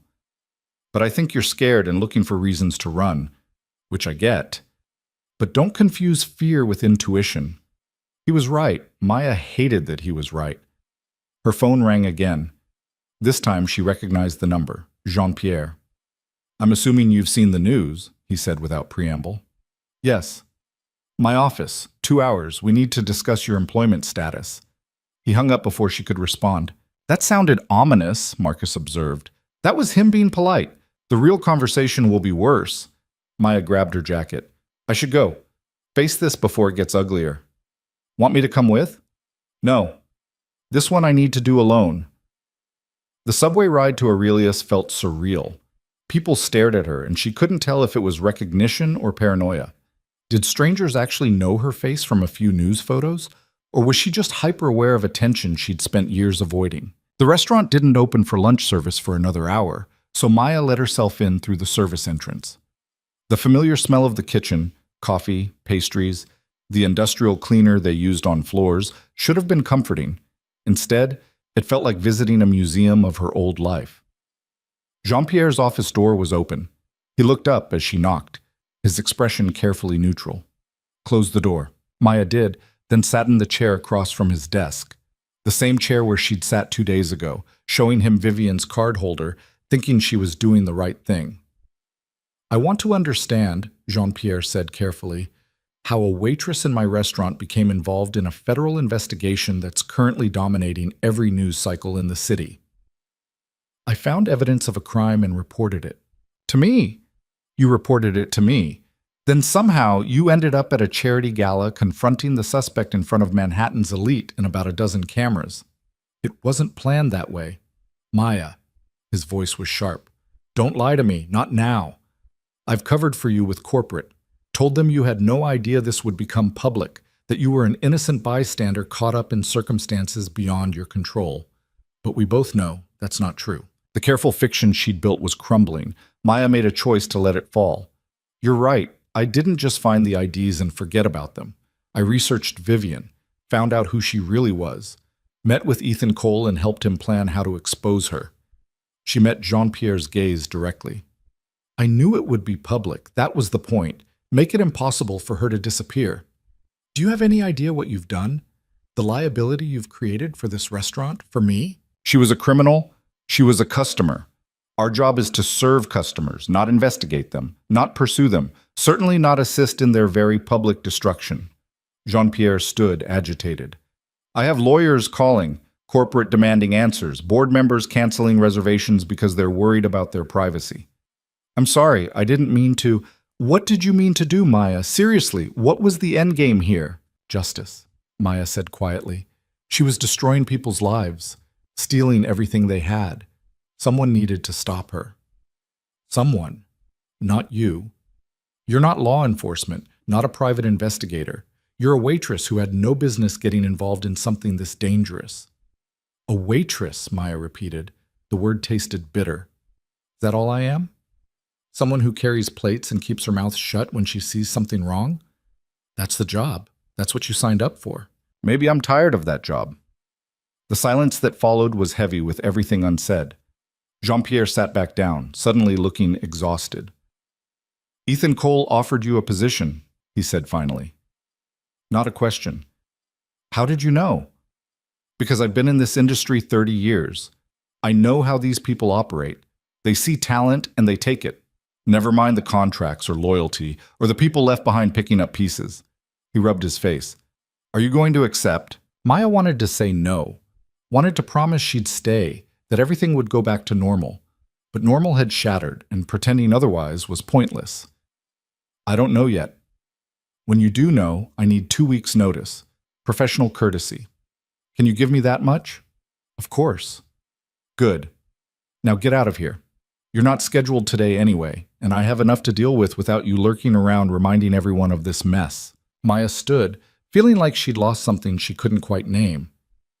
Jean-Pierre, go, Maya, before I say something we'll both regret. She left his office and walked through the empty dining room one last time. Table 7, where this had all started, was already set for tonight's service. Crystal gleaming, silverware perfectly aligned, everything ready for the next performance of wealth and power. She'd served here for 3 years, had learned the rhythms of this place, the hierarchy, the unspoken rules. How to be invisible when needed and present when required. But standing here now, she felt like a stranger, like she'd outgrown the space without realizing it. Outside, the news van was still parked across the street. A reporter spotted her and started forward, cameraman in tow. Miss Reed, just a few questions. Maya turned and walked the other direction, fast enough to discourage pursuit, but not so fast it looked like running. She'd learned that trick in foster care, too. How to exit situations without making them worse. She ended up in Central Park, sitting on a bench near the reservoir, watching joggers and dog walkers live their normal lives. Her phone buzzed constantly, but she ignored it. Let the world wait. She needed to think. What did she actually want? Not what she thought she should want, or what made sense, or what was safe. What did Maya Reed, 30 years old and standing at a crossroads she'd never expected, actually want her life to be? A shadow fell across her. She looked up to find Margaret Ashford, of all people, wearing exercise clothes that probably cost more than Maya's monthly rent. Mind if I sit? Margaret asked, already sitting. I don't think I get to say no to board members. Former board members. I resigned this morning.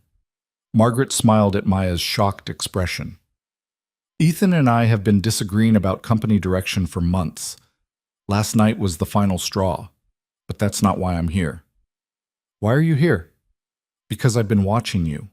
Last night at the gala, this morning in the news coverage, your whole careful approach to a situation that could have destroyed you. Margaret pulled out her phone, showing Maya an article. Have you seen this? It was an op-ed from a business magazine. The headline read, "The Invisible Workforce, How a Waitress Saw What Billionaires Missed." I don't want to read it, Maya said. You should. It's actually quite good. Talks about how people in service positions often have better intelligence than anyone in the boardroom because they're present but ignored.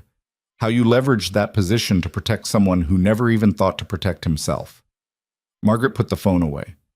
The author wants to interview you. Everyone wants to interview me. I'm not interested in being a story.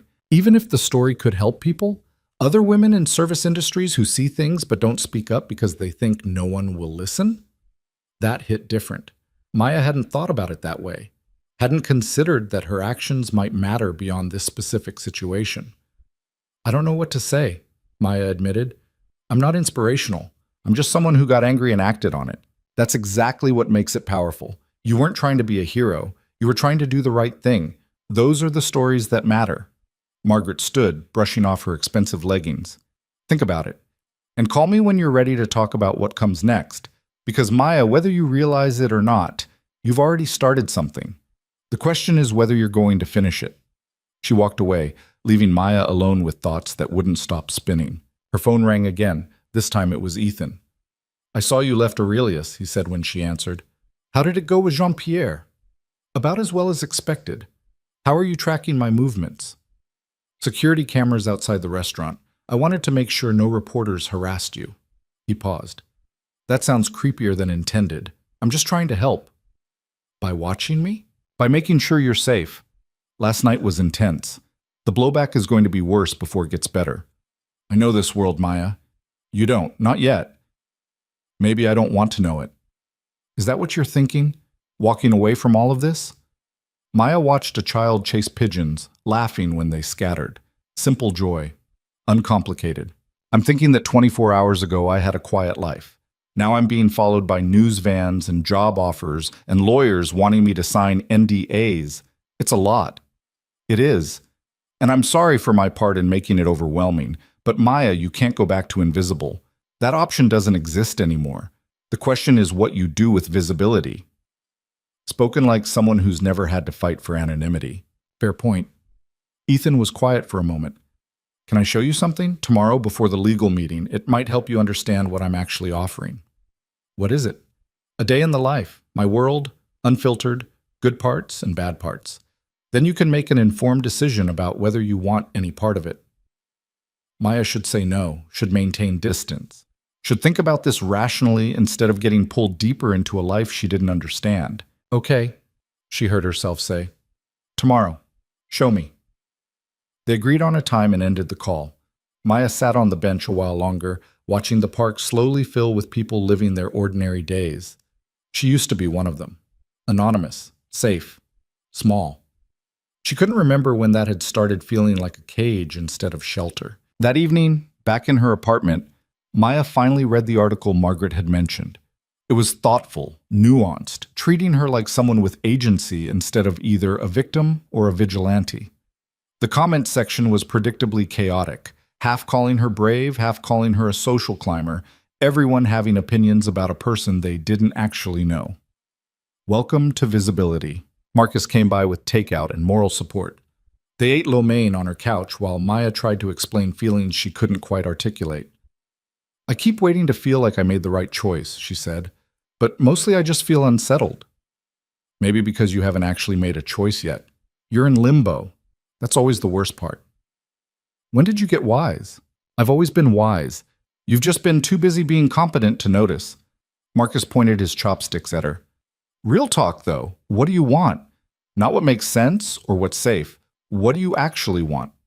Maya thought about the question, really thought about it. I want to matter, she said finally. I want what I do to mean something beyond just surviving another shift. I want... She stopped, surprised by the emotion in her voice. I want to be seen, actually seen.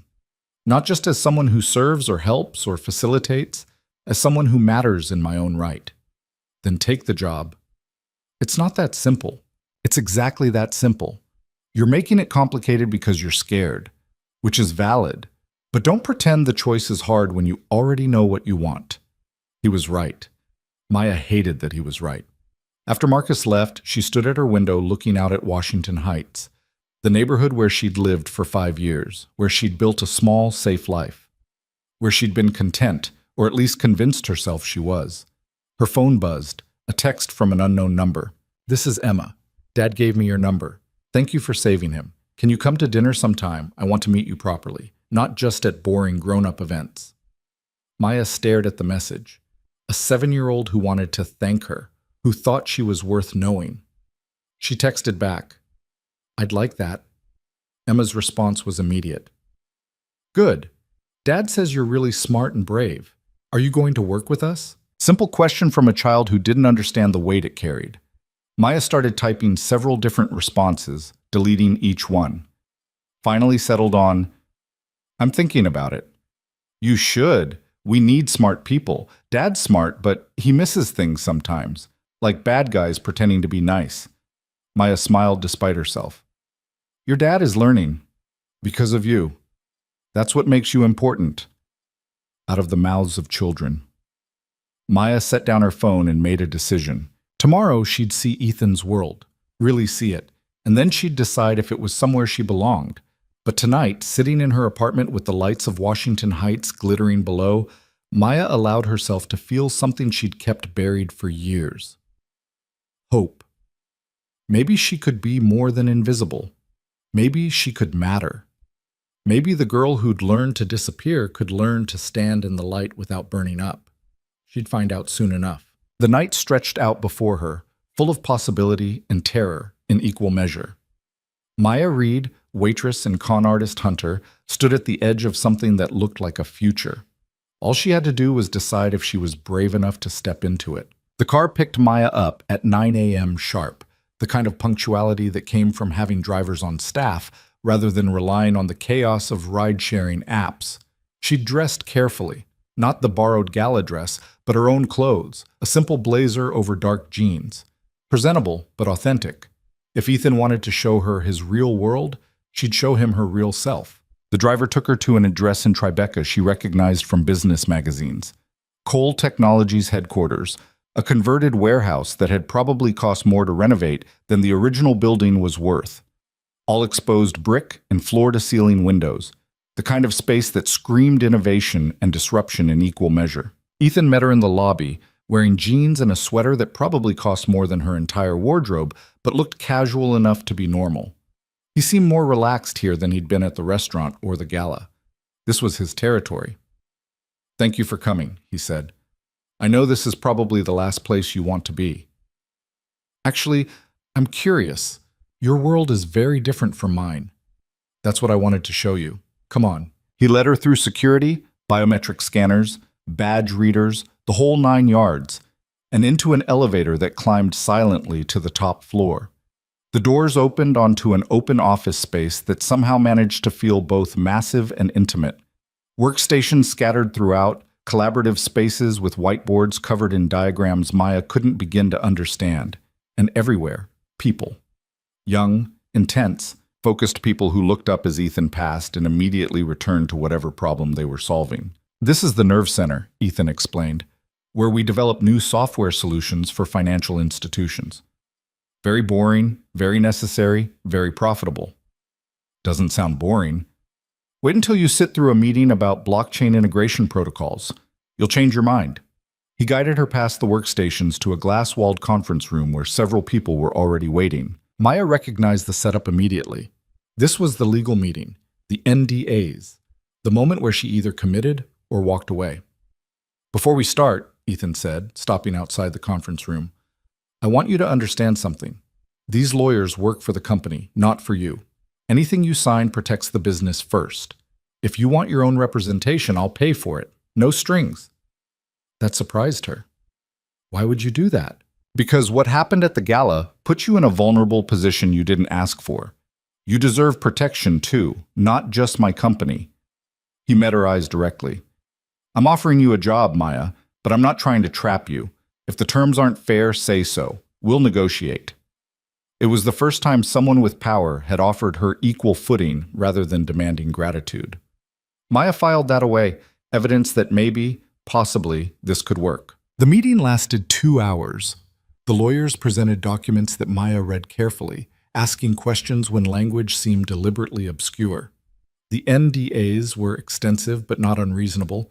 She couldn't discuss proprietary company information or details about Ethan's personal life, but she could talk about Vivian's exposure, could do interviews if she chose, could tell her own story. This clause here, Maya pointed to a section near the end. It says, I can't disparage the company or its leadership. What counts as disparagement? The lead attorney, a woman named Patricia with steel gray hair and sharper eyes, smiled slightly. Good catch. That language is standard but vague. We can tighten it to mean demonstrable lies or malicious falsehoods. Honest criticism wouldn't qualify. And if I leave the company, does this follow me? Only the confidentiality portions. Non-disparagement expires upon termination of employment. They went back and forth, Maya asking questions she'd learned from years of reading contracts at Aurelius. Employee handbooks, vendor agreements, anything she could get her hands on to understand how these worlds worked.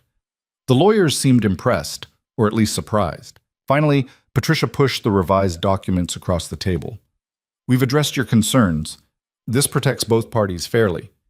But Miss Reed, you should know, Ethan insisted on several clauses that benefit you specifically. The termination terms, the equity options, the education reimbursement, those aren't standard. Maya looked at Ethan, who was studying his phone with perhaps too much concentration. Why? Because you're taking a risk on us. Fair compensation for risk. He looked up. And because people who see things others miss are rare. I don't want to lose that because of bad contract terms. Maya signed.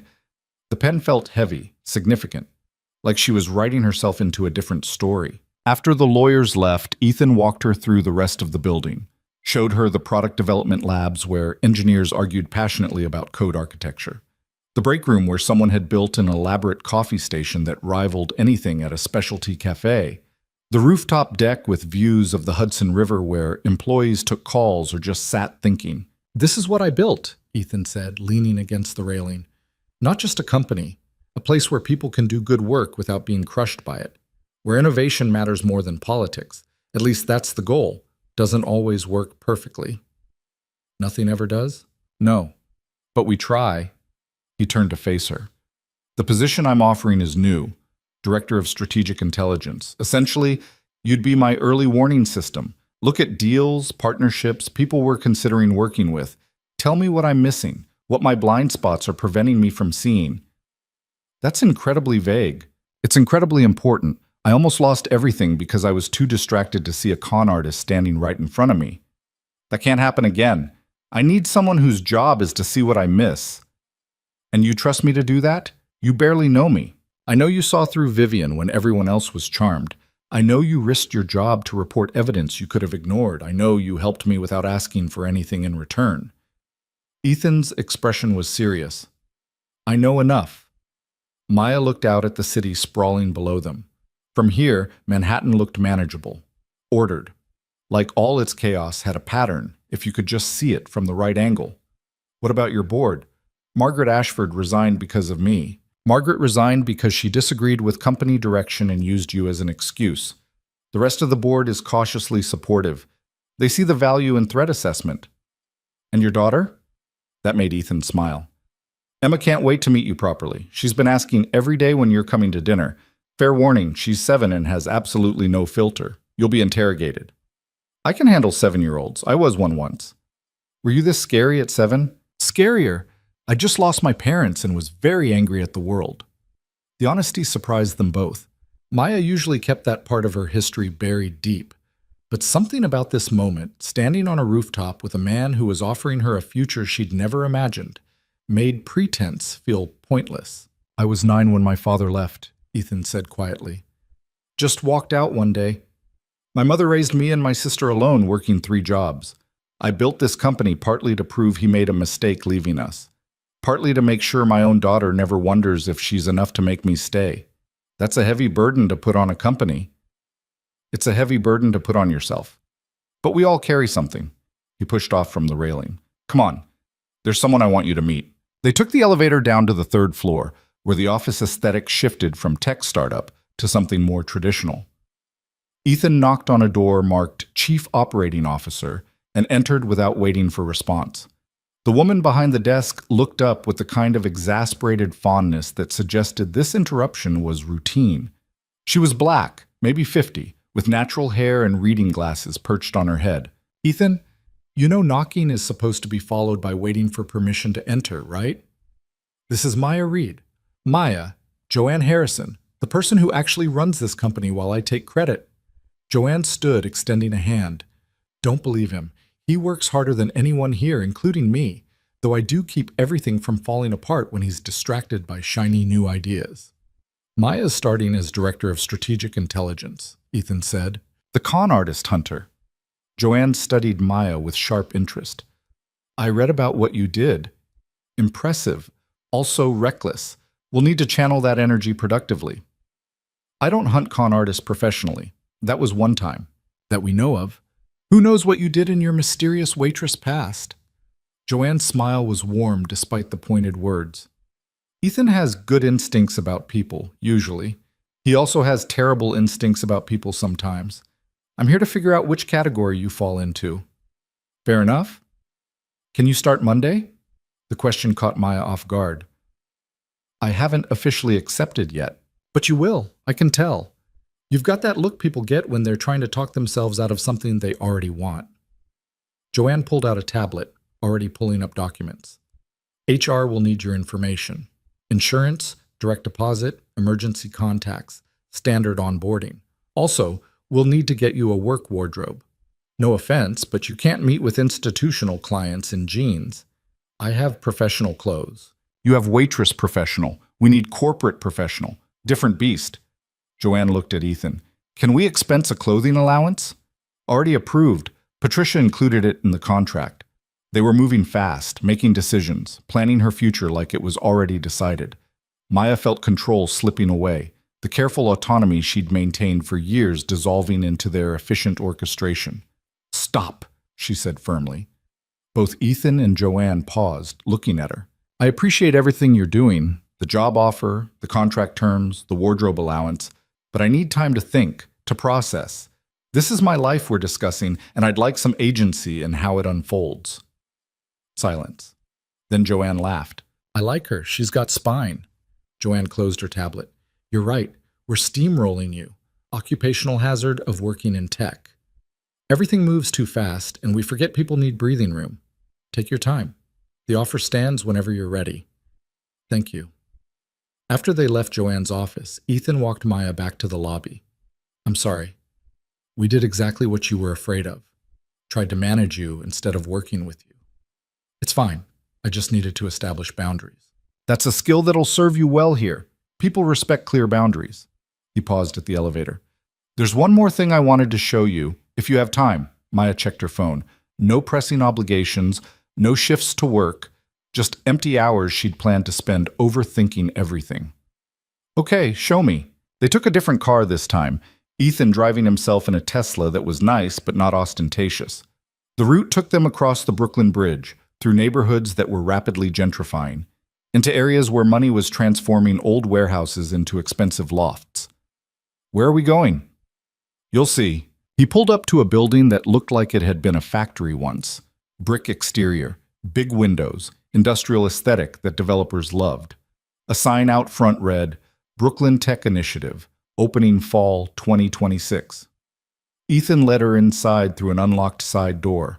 The space was still under construction, exposed wiring, unfinished drywall, the smell of fresh paint and sawdust. But Maya could see the vision. Workstations being installed, classroom spaces, computer labs. This is a training center, Ethan explained, for people who don't have traditional paths into tech careers. No degree required, no prior experience necessary, just aptitude and willingness to learn. You're funding this? funding, and running. Joanne's actually spearheading it. She came from nothing, taught herself to code at the public library, fought her way into this industry when it was even more hostile to women of color than it is now. This is her vision. I'm just providing resources. Maya walked through the unfinished space, imagining it full of people like her. People who'd been told they didn't belong in certain rooms, pursuing certain dreams. People who'd had to build their own paths because the traditional routes weren't available. Why are you showing me this? Because I want you to understand what we're building isn't just about profit. It's about creating opportunities for people who get overlooked. You were overlooked your entire life, Maya. People saw a waitress and stopped looking. Never saw the intelligence, the observation skills, the strategic thinking. He joined her by one of the windows overlooking the street. This place is about making sure fewer people get overlooked. And I thought maybe you'd want to be part of that. It was manipulation, in a way. Emotional appeal to her experiences, her values. Maya recognized the tactic, but recognition didn't make it less effective. When does it open? September. 6 months from now. We're hiring instructors, developing curriculum, partnering with companies willing to hire our graduates. Ethan turned to face her. I'd like you involved. Your perspective on what it's like to be invisible in professional spaces, that's valuable. That's something we need to build into how we teach people to navigate these worlds. I'm not a teacher. You don't have to teach, consult, advise. Share your experience so we can build something better. He paused. Or don't. The job offer doesn't depend on this. I'm just showing you the fuller picture of what the company does, what we're trying to do. Maya looked around the unfinished space and saw possibility. Saw people who might walk through these doors carrying the same weight she'd carried, feeling less than, feeling invisible, feeling like the world had decided their value before they'd had a chance to prove it. What if she could help change that, even for a few people? I need to meet your daughter, Maya said finally. Emma, before I decide anything, I need to meet her properly. Why? Because you're not just offering me a job. You're offering me access to your life, your family, the parts you protect most carefully. I need to know if I fit there, if she's comfortable with me, if this works beyond corporate structure. Ethan considered this, then nodded. Tonight, come to dinner. Just the three of us. No lawyers, no contracts, no pressure. Just dinner. They drove back to Manhattan in comfortable silence, Maya processing everything she'd seen. The company, the people. The vision Ethan was building that went beyond just making money. It was seductive, this idea that work could matter, that her skills could be used for something beyond just surviving another shift. But she'd learned young not to trust easy promises. People disappointed you. Systems failed. The only reliable thing was yourself. Ethan dropped her at her apartment with instructions for the evening. Casual dress.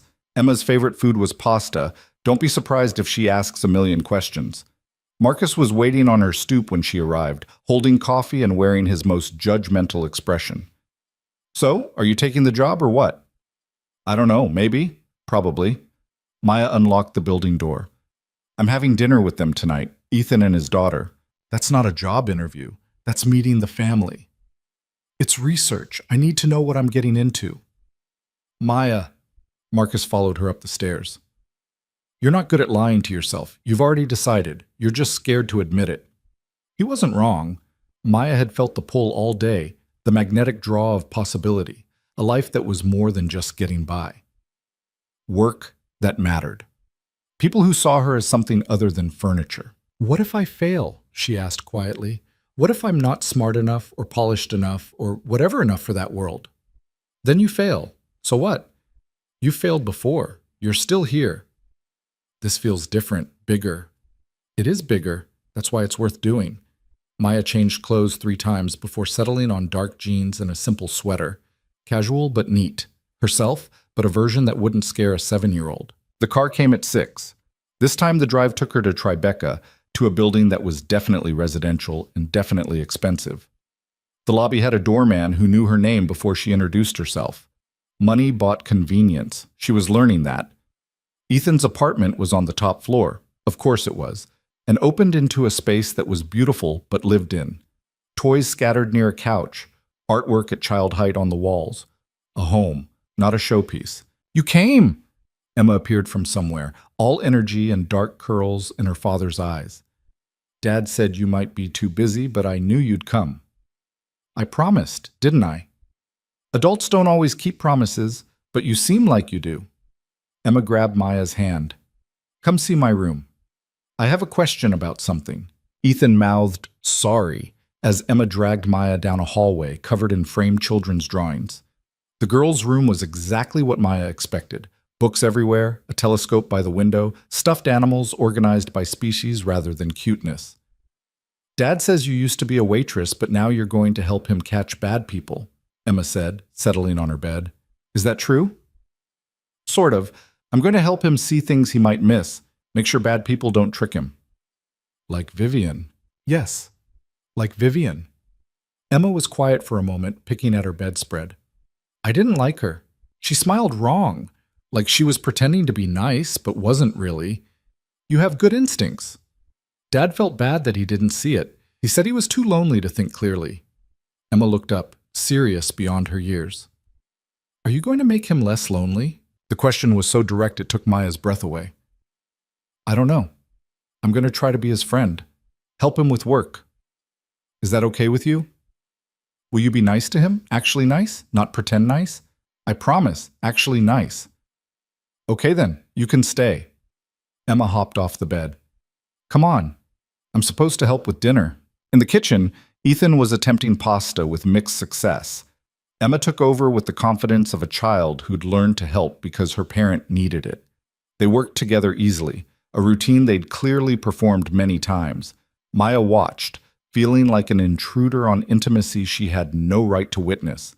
This was what she'd missed growing up, the casual domesticity of family. The unspoken rhythm of people who knew and loved each other. Stop hovering and set the table, Emma ordered. Plates are in that cabinet. So Maya set the table in a billionaire's apartment while his 7-year-old daughter directed her and he burned garlic bread. It was so absurdly normal she almost laughed. Dinner was chaotic and perfect. Emma asked 1,000 questions about everything. Where Maya grew up, if she had siblings, what her favorite color was, whether she thought aliens were real. Ethan tried to moderate but gave up, letting his daughter's curiosity run wild. Emma, he said finally, let Maya eat.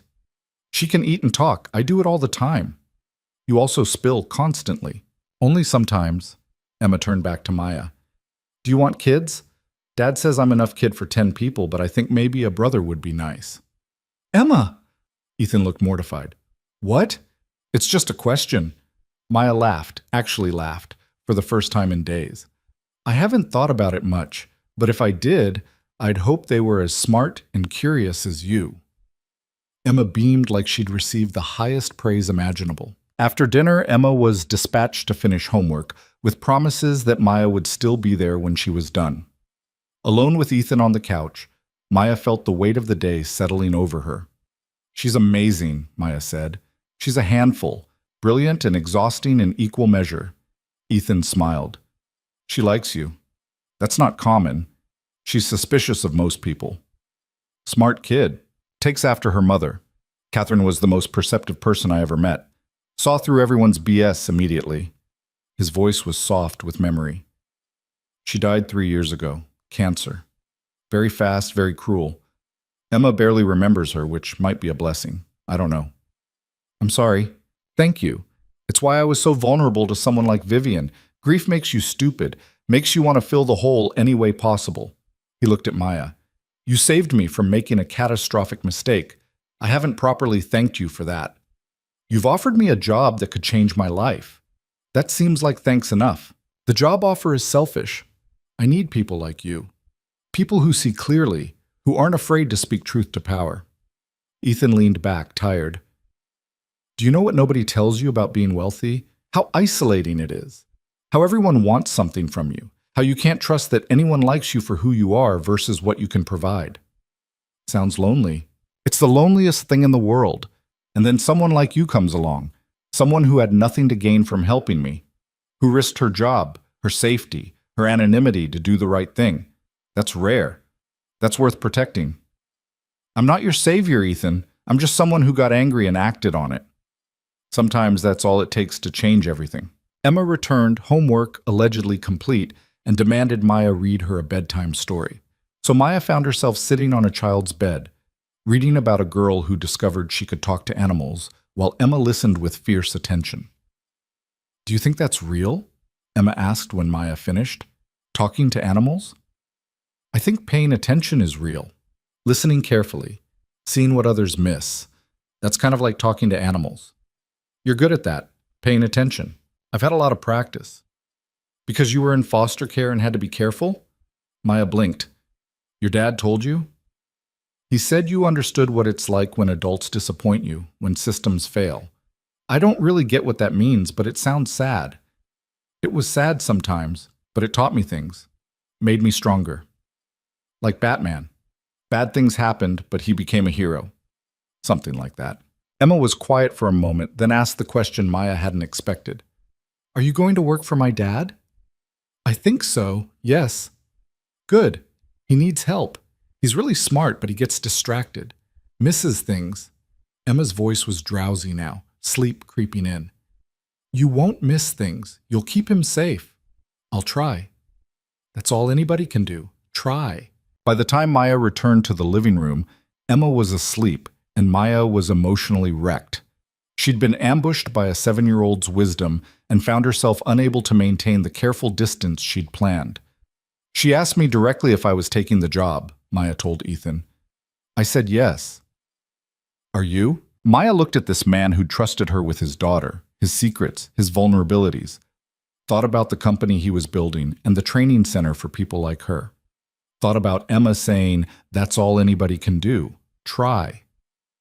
"Yes," she said. "I'm taking the job, but on one condition." "Name it." "I'm not just your employee, I'm your partner in this. Equal voice, equal say when it comes to decisions that affect the company's integrity. I won't be decorative or symbolic. I'll be real." Ethan stood, extending his hand. "Partners. For real this time." Maya shook it, feeling the weight of the moment. She was stepping into a new life, a visible life, a life that mattered beyond just surviving.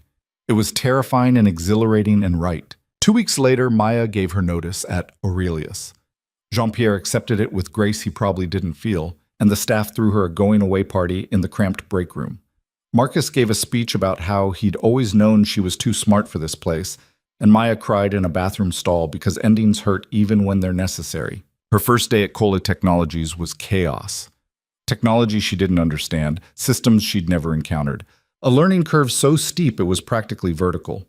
But Joanne assigned her a mentor, and the team welcomed her without the suspicion she'd feared. The second week, she prevented a fraudulent vendor contract that would have cost the company millions.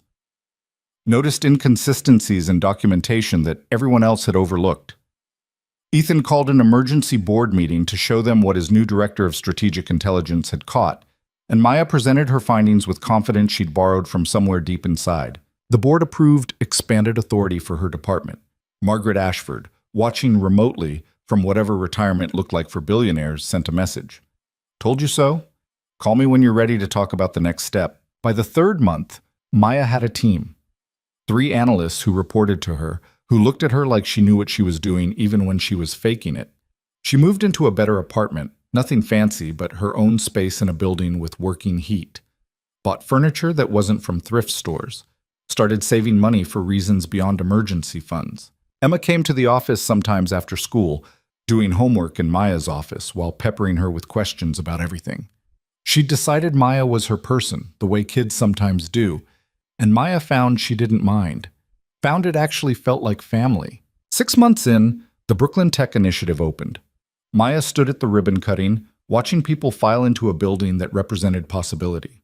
She'd helped develop part of the curriculum, a module on reading professional environments, understanding power dynamics, navigating spaces designed to exclude you.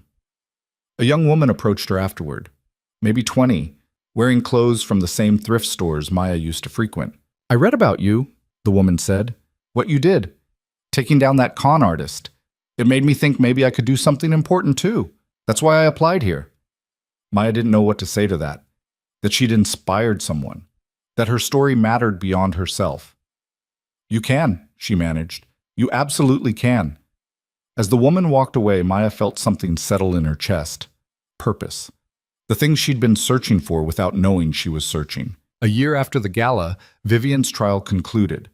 Maya testified, calm and clear, laying out how she'd discovered the evidence and why she'd acted. The defense tried to paint her as vindictive, a server with a grudge. The jury didn't buy it. Vivian was sentenced to 15 years. As they led her from the courtroom, she looked at Maya one last time. No rage now.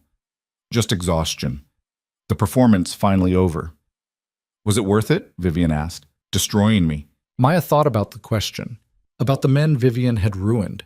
About Emma sleeping safely in her bed. About the life Maya had built from one act of courage. Yes, she said simply. It was worth it. Outside the courthouse, reporters swarmed. Maya had learned to handle them now. Give them enough to satisfy without giving them pieces of herself she wanted to keep. What's next for you, Miss Reed? Someone called. Work, life, helping build something that matters. Not poetry, not inspirational, just truth. That evening, she had dinner with Ethan and Emma at their apartment. It had become routine now, this borrowed family she'd stumbled into. They ate pasta because Emma insisted it was the only acceptable dinner food, and argued about whether aliens would be friendly or hostile, and planned a weekend trip to a science museum Emma had been obsessing over. Normal things. Beautiful things. The kind of ordinary domesticity Maya had never expected to have. After Emma went to bed, Ethan poured wine and they sat on the balcony overlooking the city. I've been thinking, he said, about that partnership agreement. Equal voice, equal say. Regretting it already? Expanding it. I want you on the board, official position, not just advisory. Maya stared at him. I've been here a year, that's insane. You've prevented 4 major security breaches, identified 3 fraudulent partnerships, and built a threat assessment program that's already being copied by competitors. That's insane. The board position is just catching up to reality. I don't have an MBA. I didn't go to the right schools. Half your board probably still thinks I'm some Cinderella story you're indulging. Then prove them wrong. You're good at that. Maya looked out at Manhattan, sprawling and glittering below them. A year ago, she'd been invisible in this city. A ghost serving the visible. Now she was becoming someone, not despite her past, but because of it. Okay, she said. I'll do it. Just like that? Just like that. I've learned that hesitation is just fear dressed up as caution. I'm done being afraid of taking up space. Ethan smiled. That's my partner talking. They sat in comfortable silence, watching the city live its million simultaneous lives. Somewhere down there, another invisible person was making the choice to be seen. Another voice was deciding to speak up. Another Maya Reed was stepping into power. The story would continue. It always did. But this chapter, this transformation from waitress to warrior, from invisible to invaluable, was complete. Maya Reed had learned the most important lesson. Power wasn't something you were born with or given. It was something you claimed when you refused to disappear. When you looked at the people who tried to erase you and said no. Not today, not ever again. She'd started as the shy waitress who kept her head down. She'd become the woman who looked up and changed everything. And that, Maya thought, as Manhattan glittered below her, was a pretty good story after all. In the apartment behind them, Emma was probably reading past her bedtime, absorbed in whatever adventure currently captured her fierce imagination.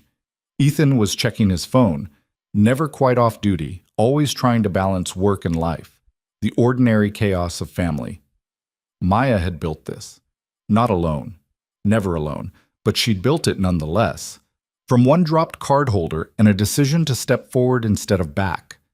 Sometimes the smallest moments created the biggest transformations. Sometimes the invisible people saw things no one else could. And sometimes, just sometimes, speaking up changed everything. Maya finished her wine and stood, ready to go home to her apartment that was actually nice, in a neighborhood she'd chosen rather than settled for. Tomorrow she'd go to work at a company where people valued her insight. Next week she'd help interview candidates for the training initiative. Next month she'd sit in her first board meeting as an actual member, not a guest. The future stretched ahead, full of possibilities she'd earned. But tonight, she just wanted to sit on a balcony with a friend, watching the city that had tried to swallow her whole learn her name instead. Thank you, she told Ethan, for seeing me when I was trying to be invisible. Thank you for saving me when I was too blind to save myself. We saved each other. That's how it works. And in the end, that was the real story. Not about a con artist brought down or a billionaire rescued, but about two lonely people who'd learned that being seen, truly seen, was the bravest thing you could allow. Maya Reed had stepped into the light, and she was never going back to the shadows.